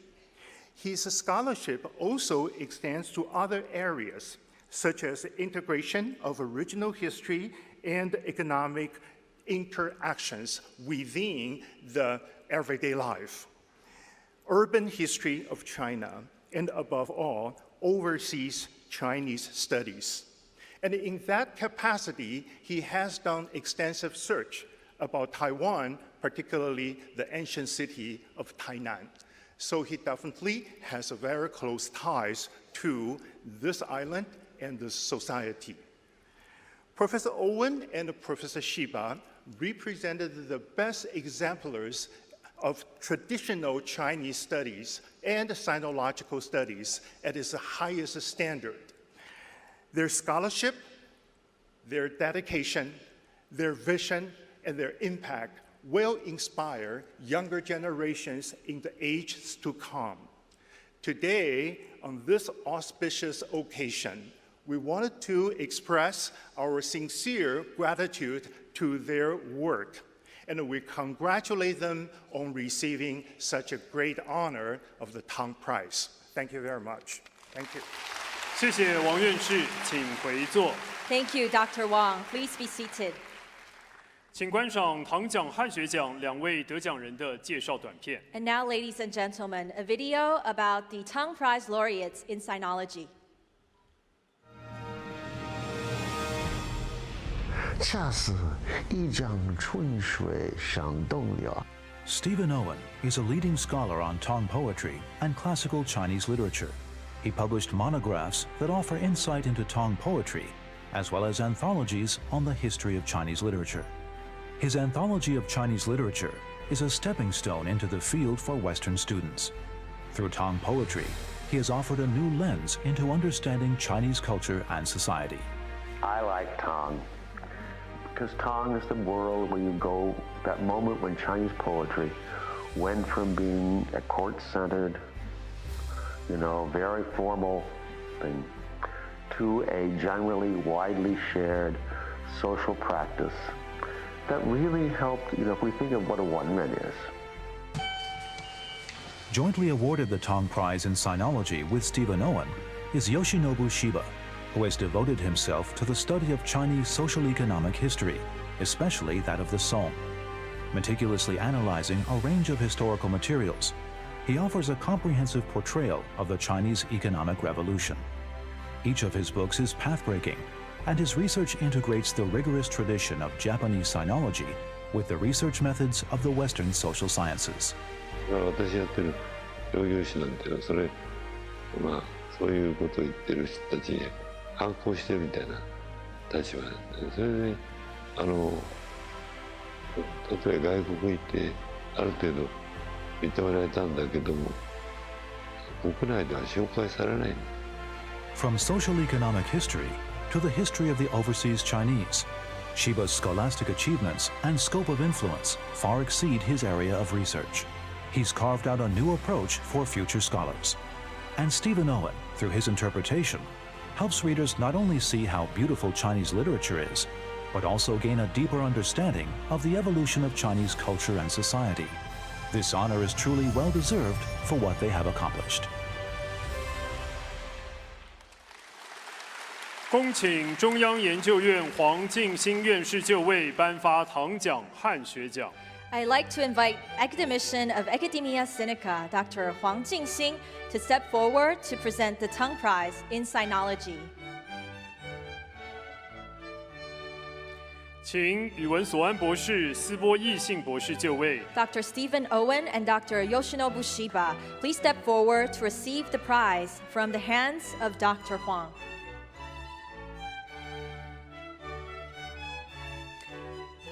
恭请黄院士颁发奖章给语文所安博士。 Dr. Huang, please present the Tang Prize medal to Dr. Steven Owen.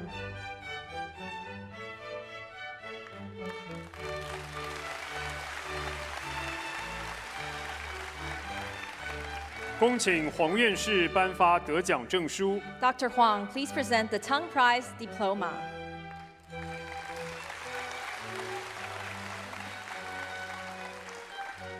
恭请黄院士颁发奖章给斯波义信博士。 Dr. Huang, please present the Tang Prize medal to Dr. Yoshinobu Shiba.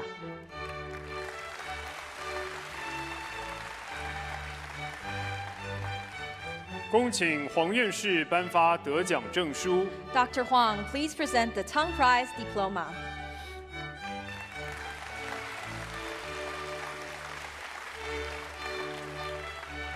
请颁奖人及2位得奖人共同合影。 We would like to invite the 3 guests on stage for a group photo.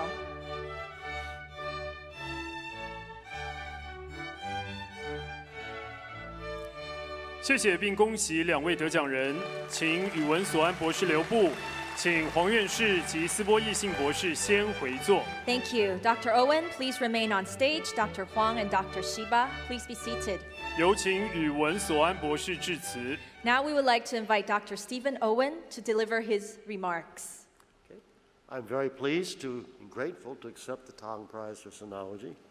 I'd like to thank my nominees, the selection committee, the Tong Prize Foundation under Jesse Chun, and of course, Dr. Samuel Yin. I'd also like to thank the foundation for their remarkable arrangements in organizing this incredibly complicated ceremony.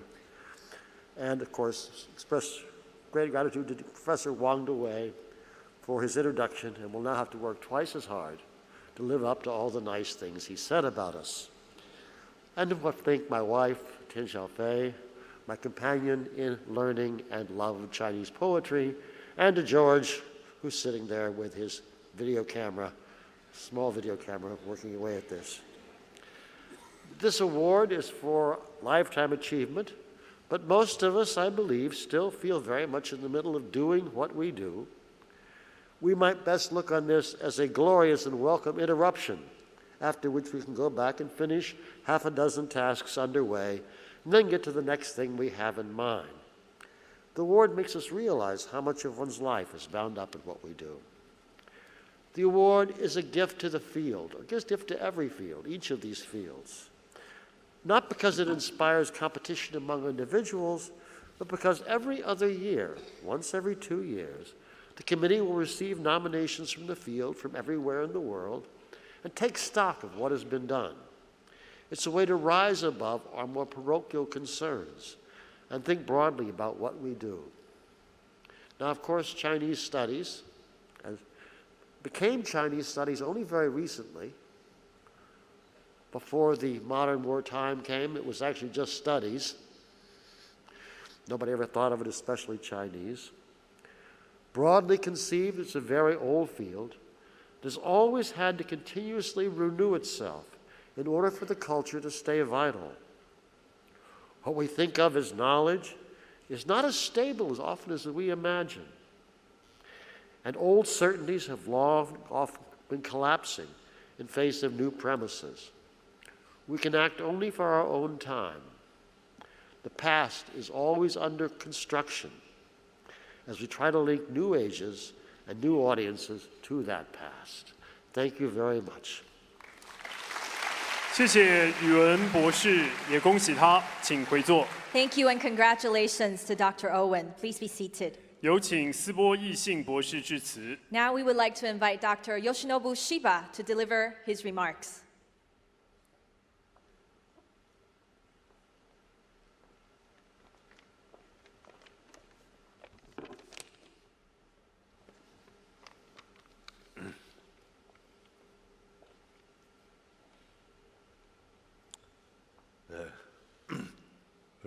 Good afternoon, distinguished guests, representatives of the Tang Prize Foundation, ladies and gentlemen.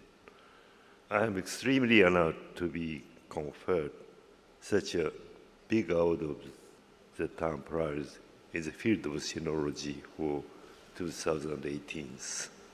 First of all, let me express my heartfelt gratitude to Dr. Samuel Yin, the prize founder, the selection committee members, and all the Tang Prize Foundation staffs who kindly arranged today's conferring ceremony of the prize. Well, in two ways, I'm truly happy with this award. First, my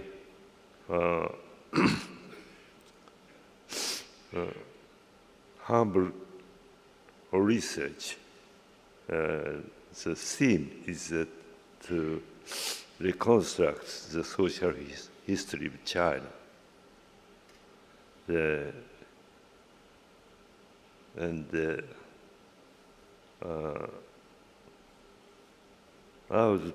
I'm deeply moved that my piece of research, past research on the factual basis of the social history of China in the past, over the nearly 70 years, were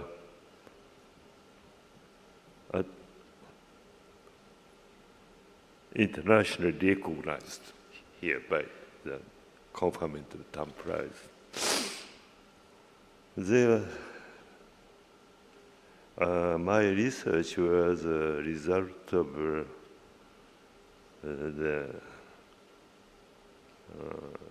enduring endeavors of accumulating piecemeal empirical evidences regarding actual function of the daily living of the popular more ordinary people, and which was mostly split out from the ordinary historical records, secondary. So firstly, I am very much happy with that my endured research was finally came to be recognized widely and internationally. This is my greatest happiness. And the second, I am glad that the social history researches in Chinese history are thus recognized. But Chinese society is, you people know, that it's the world's largest social unit with the tremendous size of the territorial extension and with more than several thousand years continuous history. So the China's social system organization is particularly diverse and differentiated in especially, and that is different from Japanese one and also the Western experiences. So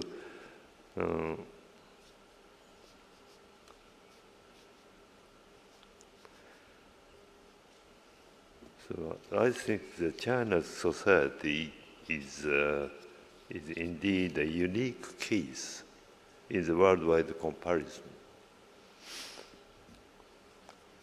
Our scholarship on China society until very recently has been characterized by a tendency, trend, to treat the entire country as an entity as a whole,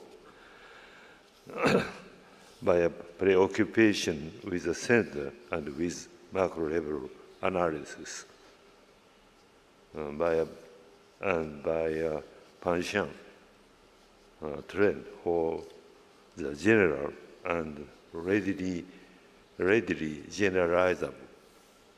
So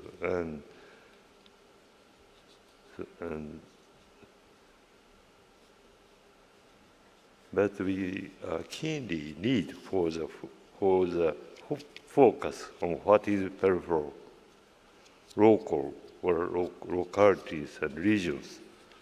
China's history is focused on the center, on the institution, what is general, and articulation of the social systems and integration were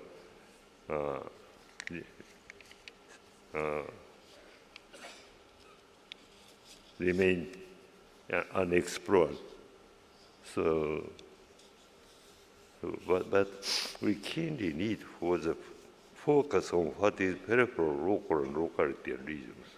Basic research at these levels is needed in our sinological inquiry in general. My pieces of research focus on merchant markets and the urbanization and occupational mobility, such a topic I have studied. But although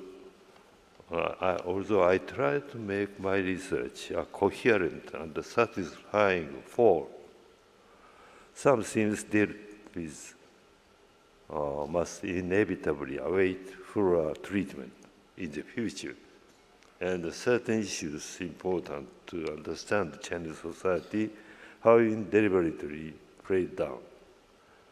In this sense, I would like to take this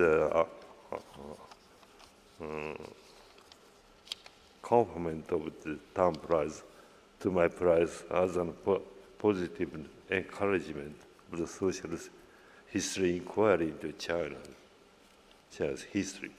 And I hope that the younger generation of scholars would explore the issues all the more.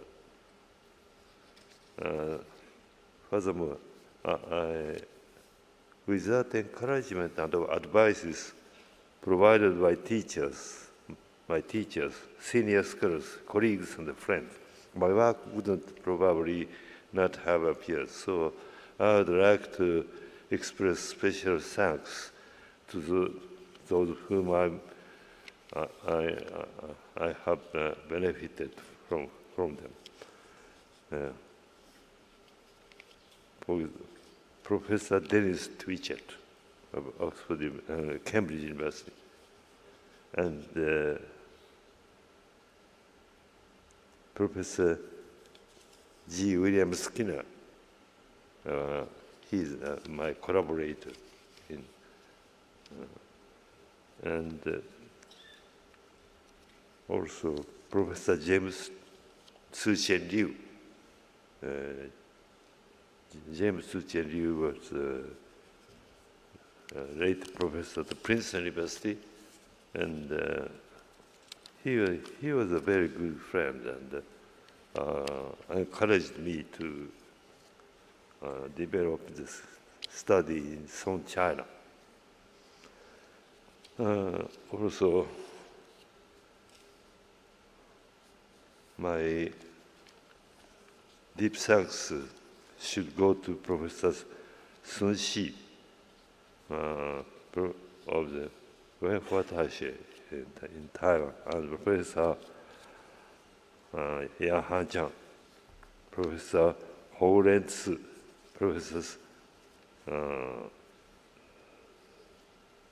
Wan Dui, Professor Huang Kang-Tiong, Professor Thomas Lee, Professor John Hansen. Professor John Hansen is I have learned from him a great deal on the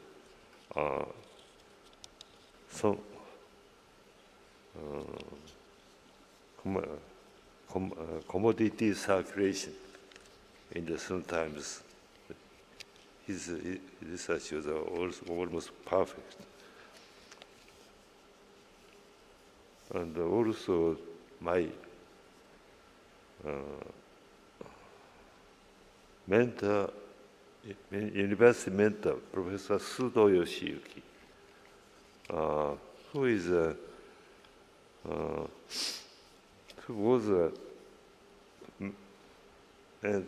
mentor, and when he is a very famous specialist of the sum round system,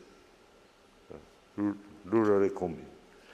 And when I asked his comment for the PhD thesis, he kindly told me that you should, as I myself is focused on rural history, you should focus on the commercial history with Tong and Song. So this means that for him, the most urgent thing to encourage the graduate student like me is to engage in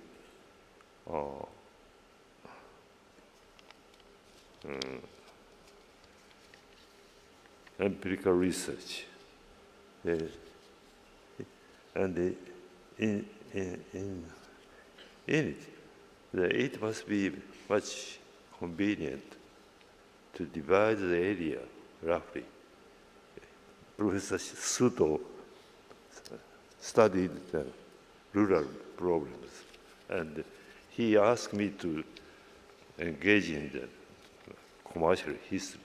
That's very simple, but I'm very grateful to his guidance. And also Professor Yamamoto Tatsuro, who is the director of the graduate school when I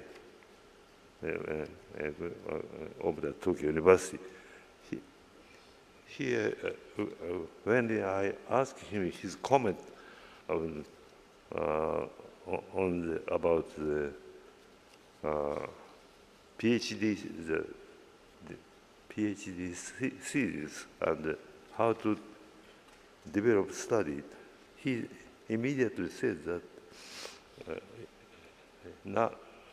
at that time that interdisciplinary study is very important for the new research, So you should go out of the country after the after the receipt of the PhD degree. You should better to participate in the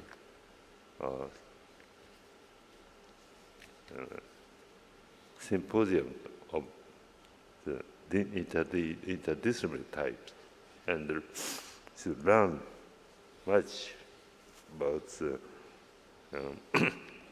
this disciplinary training, which are not well developed in Japan.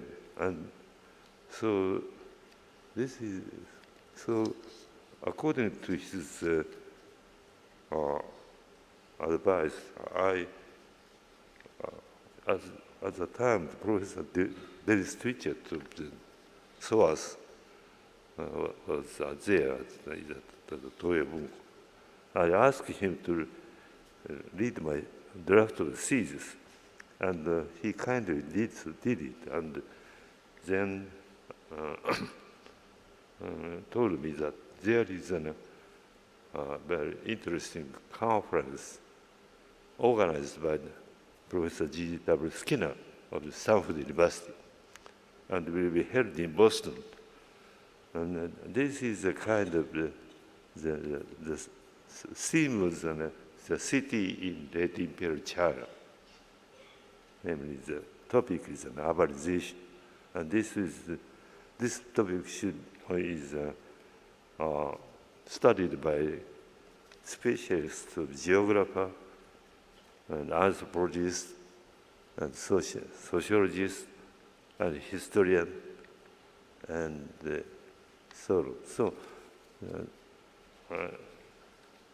my earlier research guidance was just follow the Professor Yamamoto Tatsuro's kind suggestion, and so in these points, I'm deeply indebted to Professor Yamamoto and Sudo and who other people mentioned. In this occasion, I would like to share my honor and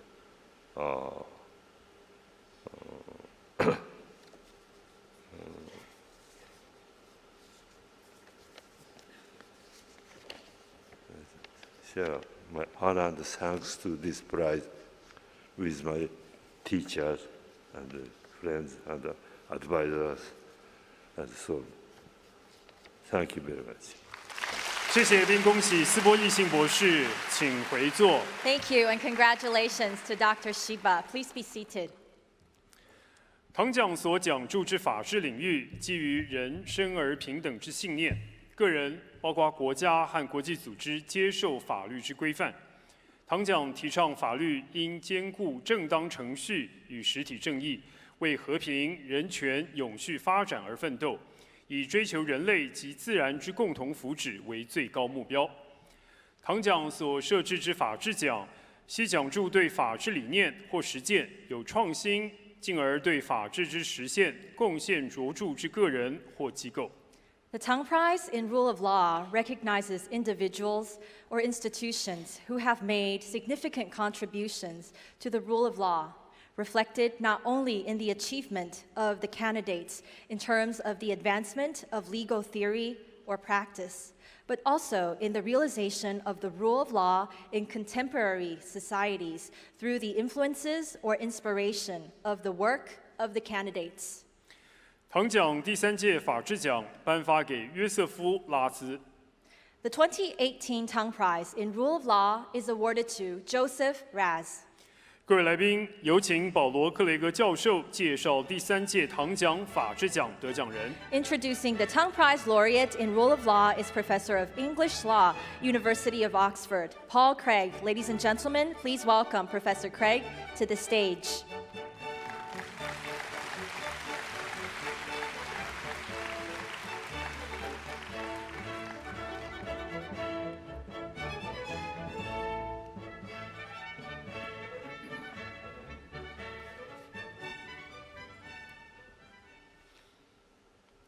It is a very great pleasure and honor to introduce Professor Joseph Rast as the recipient of the 2018 Tang Prize for the Rule of Law.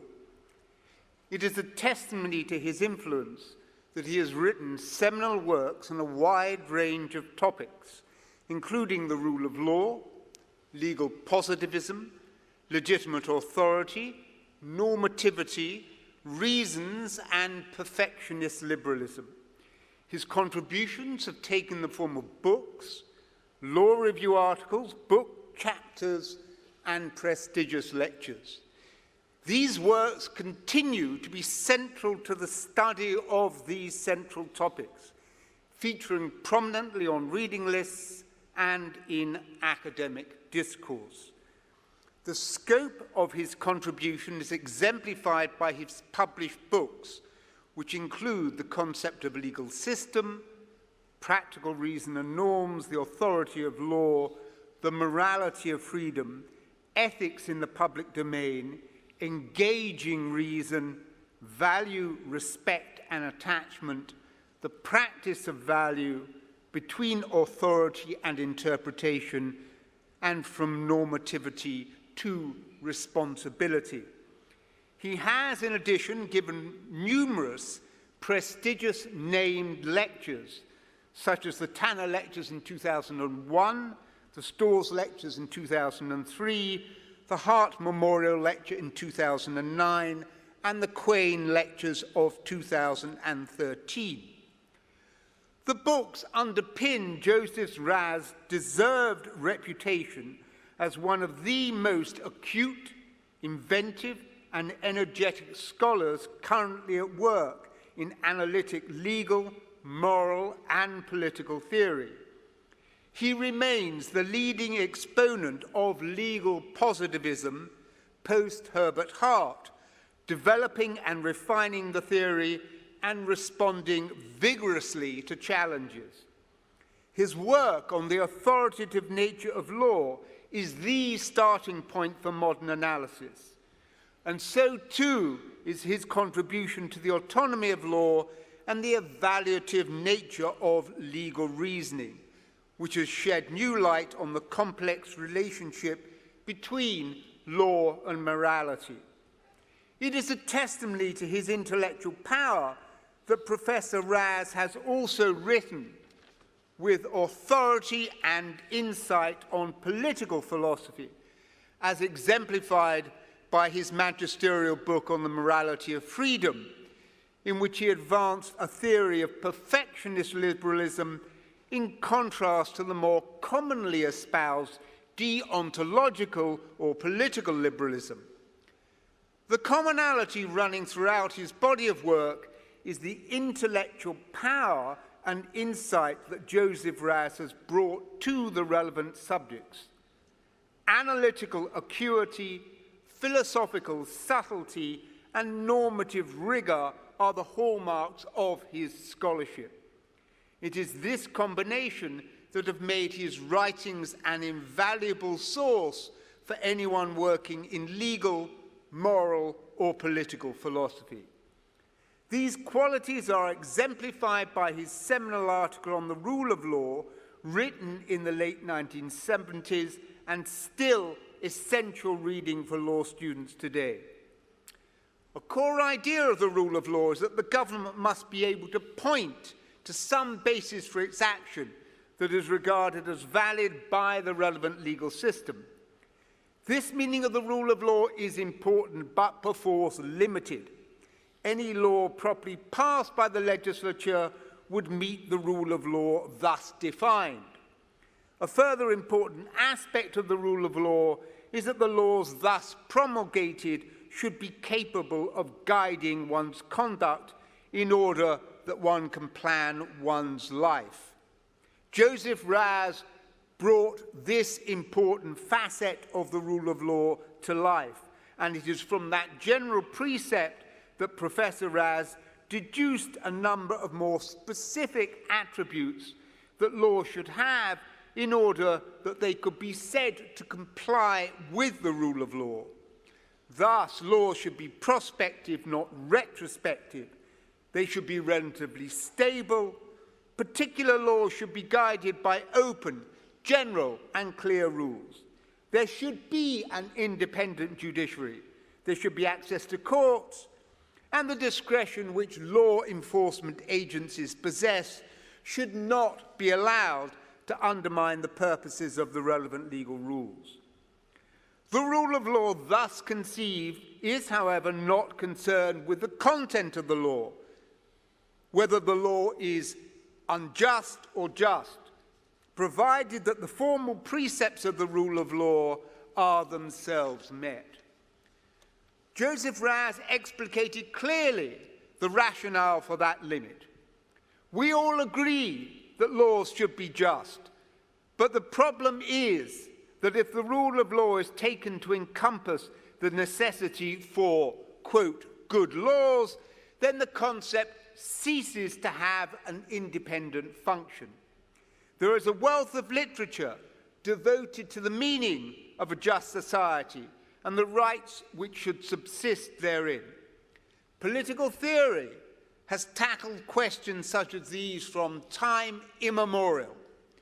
To bring these issues within the rubric of the rule of law would therefore rob that concept of any meaningful independent function. Laws would be condemned or upheld as being in conformity with or contrary to the rule of law, when the condemnation or praise would simply be reflective of attachment to a particular conception of rights, democracy, or the just society. The message is, therefore, that if you wish to argue about the justness of society, do so by all means.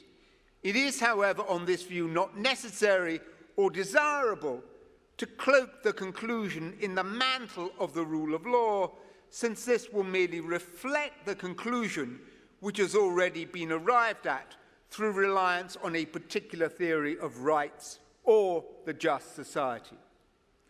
The rule of law on this view minimizes the danger created by the law itself, by ensuring that whatsoever the content of the law, at least it should be open, clear, stable, general, and applied by an impartial judiciary.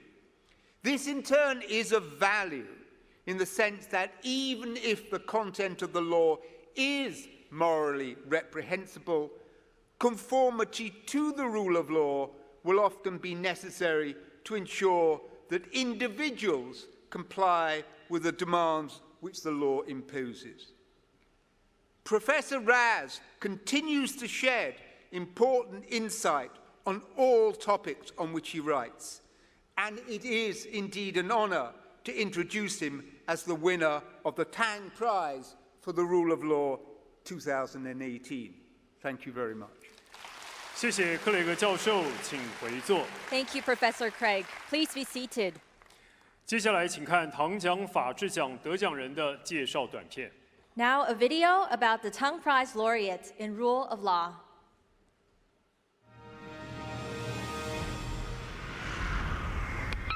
What is law? Do we have a duty to obey the law? Do we need political authorities, and why? What is the rule of law? Those are perennial questions for philosophers over the ages. Among them, Joseph Raz, who has been making original contributions to legal, political, and moral philosophy. He was a model of a philosopher. He was just like the statues from Athens. That was how I remember thinking the first day. Socrates, Plato, Aristotle, Rast. Born in 1939, Raz started his philosophical pursuits at an early age. He graduated from the Hebrew University of Jerusalem, followed by a Doctor of Philosophy in Oxford. Raz grounds his theories in reason, that each individual is an autonomous being, in further developing his theses on the nature of law, authority, and political liberty. So from the beginning of my life as a student, or as a school kid, I wasn't interested in legal philosophy specifically. I was interested in philosophy, and that's never changed. Raz spent most of his career in Balliol College, Oxford. tirelessly teaching, researching, and writing for over 50 years. His writings break new ground in thought regarding the relations between individuals and societies, the role of public authorities, the nature of law, and the rule of law.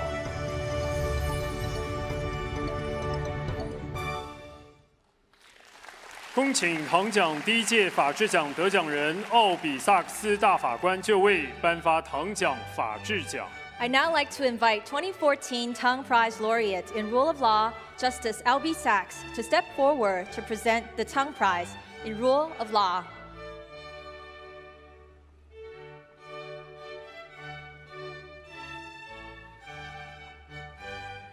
请约瑟夫·拉兹博士就位。 Dr. Joseph Raz, may I now ask you to step forward to receive the prize from the hands of Justice Sachs. 恭请萨克斯大法官颁发奖章。 Justice Sachs, please present the Tang Prize Medal.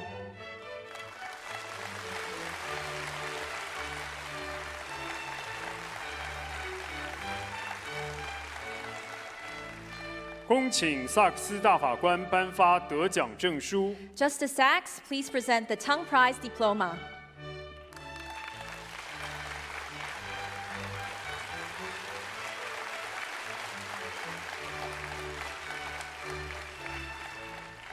请颁奖人及得奖人共同合影。 Now a group photo with the two guests.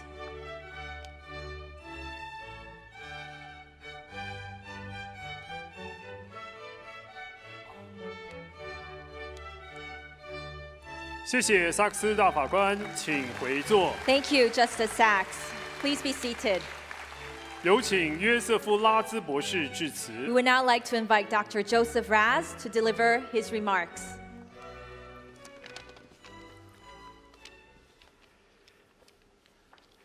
It is a great honor to be awarded the Tang Prize in the Rule of Law and a pleasure to accept it. It is doubly pleasing, for the award was entirely unexpected. I still find it surprising and more than a little intimidating to be chosen to join such a distinguished company, both of previous laureates and of my fellow laureates this year. It is truly amazing to find myself in this remarkable company. I greatly admire the direction the Tang Foundation has taken, the example it sets in singling out areas of vital importance to the future of humanity and in encouraging, through its choices, collaborative and interdisciplinary research. It also rewards both theoretical scholarship and research and practical applications of theoretical findings that display creativity and ingenuity. And particularly in the rule of law category, encourages in advancing principled ideas and developing ways to secure their institutional implementation. I'm referring, of course, to my predecessors, to the previous winners of the Rule of Law Prize. I cannot claim such achievements. I cannot forget that my path has been a lowly one, the path of an academic and who does theoretical studies, observing, commenting, encouraging people, but having only limited practical engagement with law and politics myself. I can only hope that my work complements that of my predecessors in exploring the theoretical foundation of the rule of law.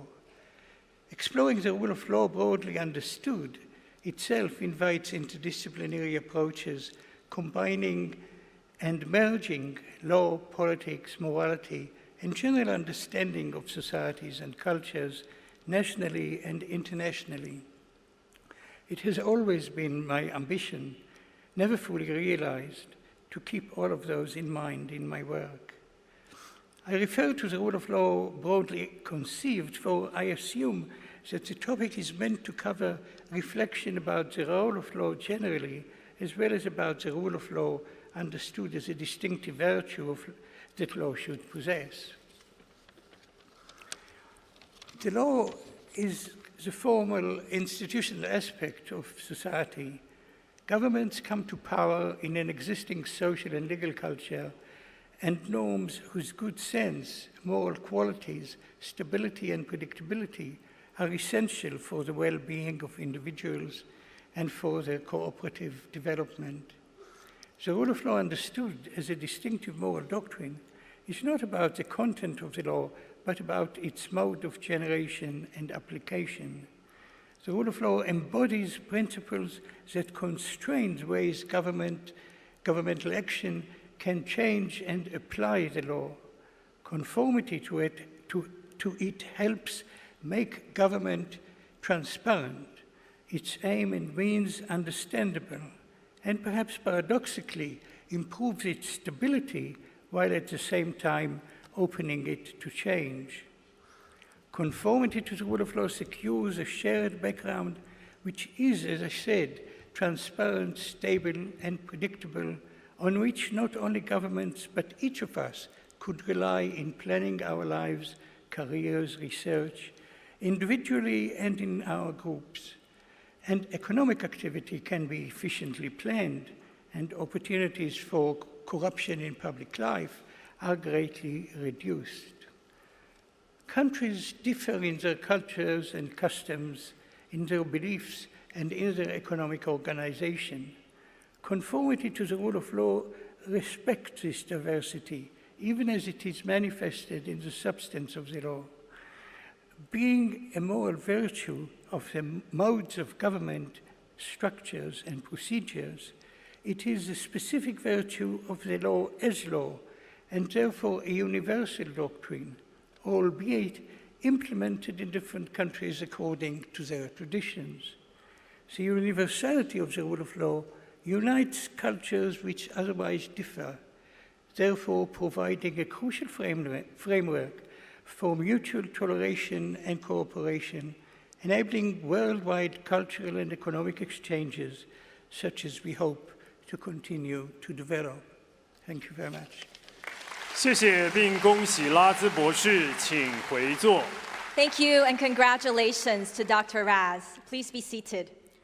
各位贵宾以及与会的观众朋友，唐奖第3届颁奖典礼至此圆满结束，谢谢您的参与。Distinguished guests, ladies and gentlemen, this concludes the 2018 Tang Prize Award Ceremony.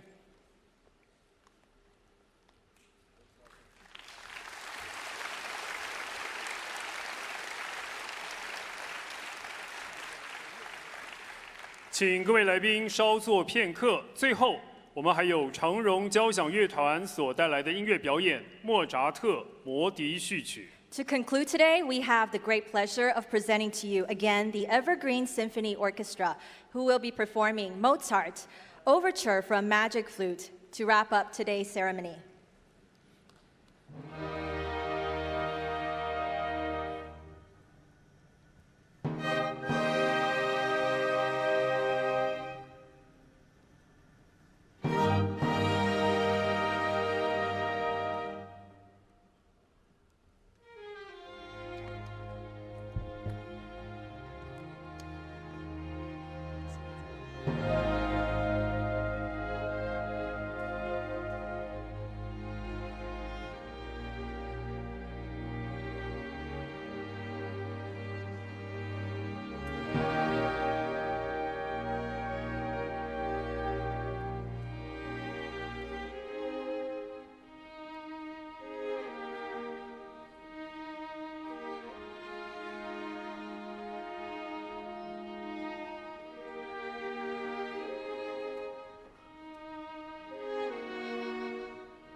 最后，我们邀请所有得奖人、颁奖人及贵宾至台前合影留念。Finally, we would like to ask all of the laureates and also distinguished guests to step forward to the center of the stage for a group photograph.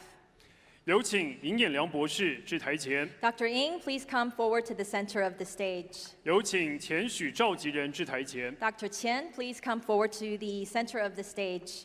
也请所有的这届唐奖得主至台前。We also like to invite all of the laureates of the 2018 Tang Prize to step forward for a group photograph. 台上所有的贵宾也一起加入合照合影的留念。And finally, all of the guests on stage, please join us for a group photo.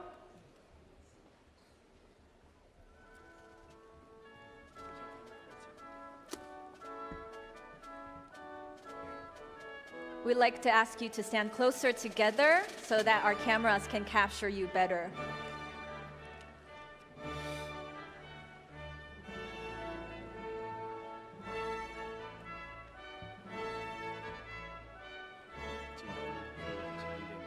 Could I ask you to maybe step forward just one step so that our cameras will be able to capture you better?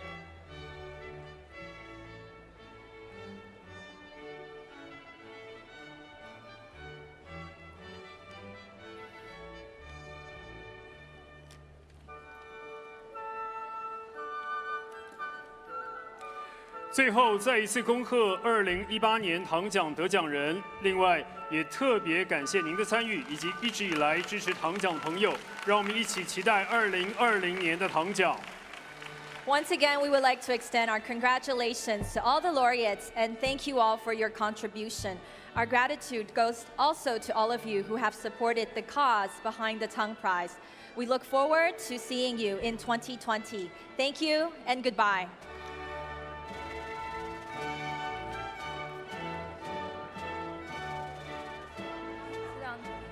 接下来，我们邀请拉玛纳森博士的家属上台合照。 And we also like to invite the family members of Dr. Ramanathan to come forward to the stage for a group photo.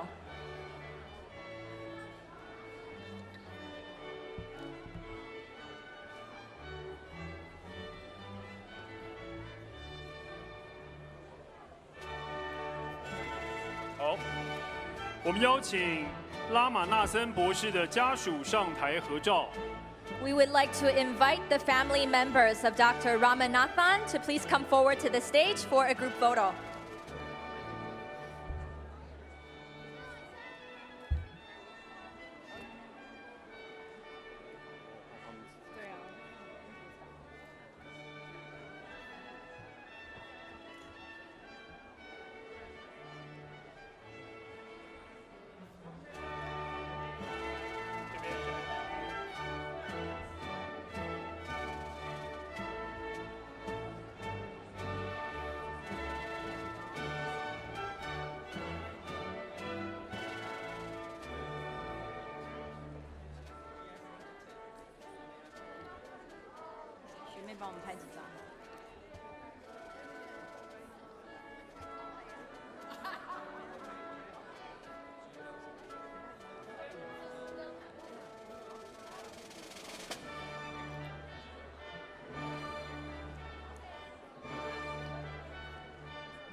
Joking.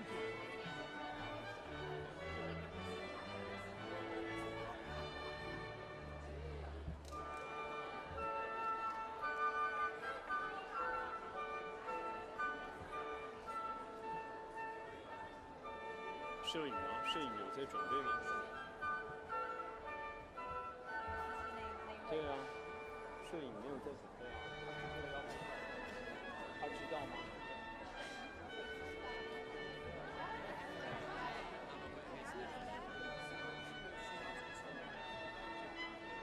麻烦斯波义信博士的家属稍待，待会再一起上台合照。 And also, we would like to ask the family members of Dr. Yoshinobu Shiba to wait in the auditorium for a few moments. We will have a group photo with the family members in a few minutes. Thank you.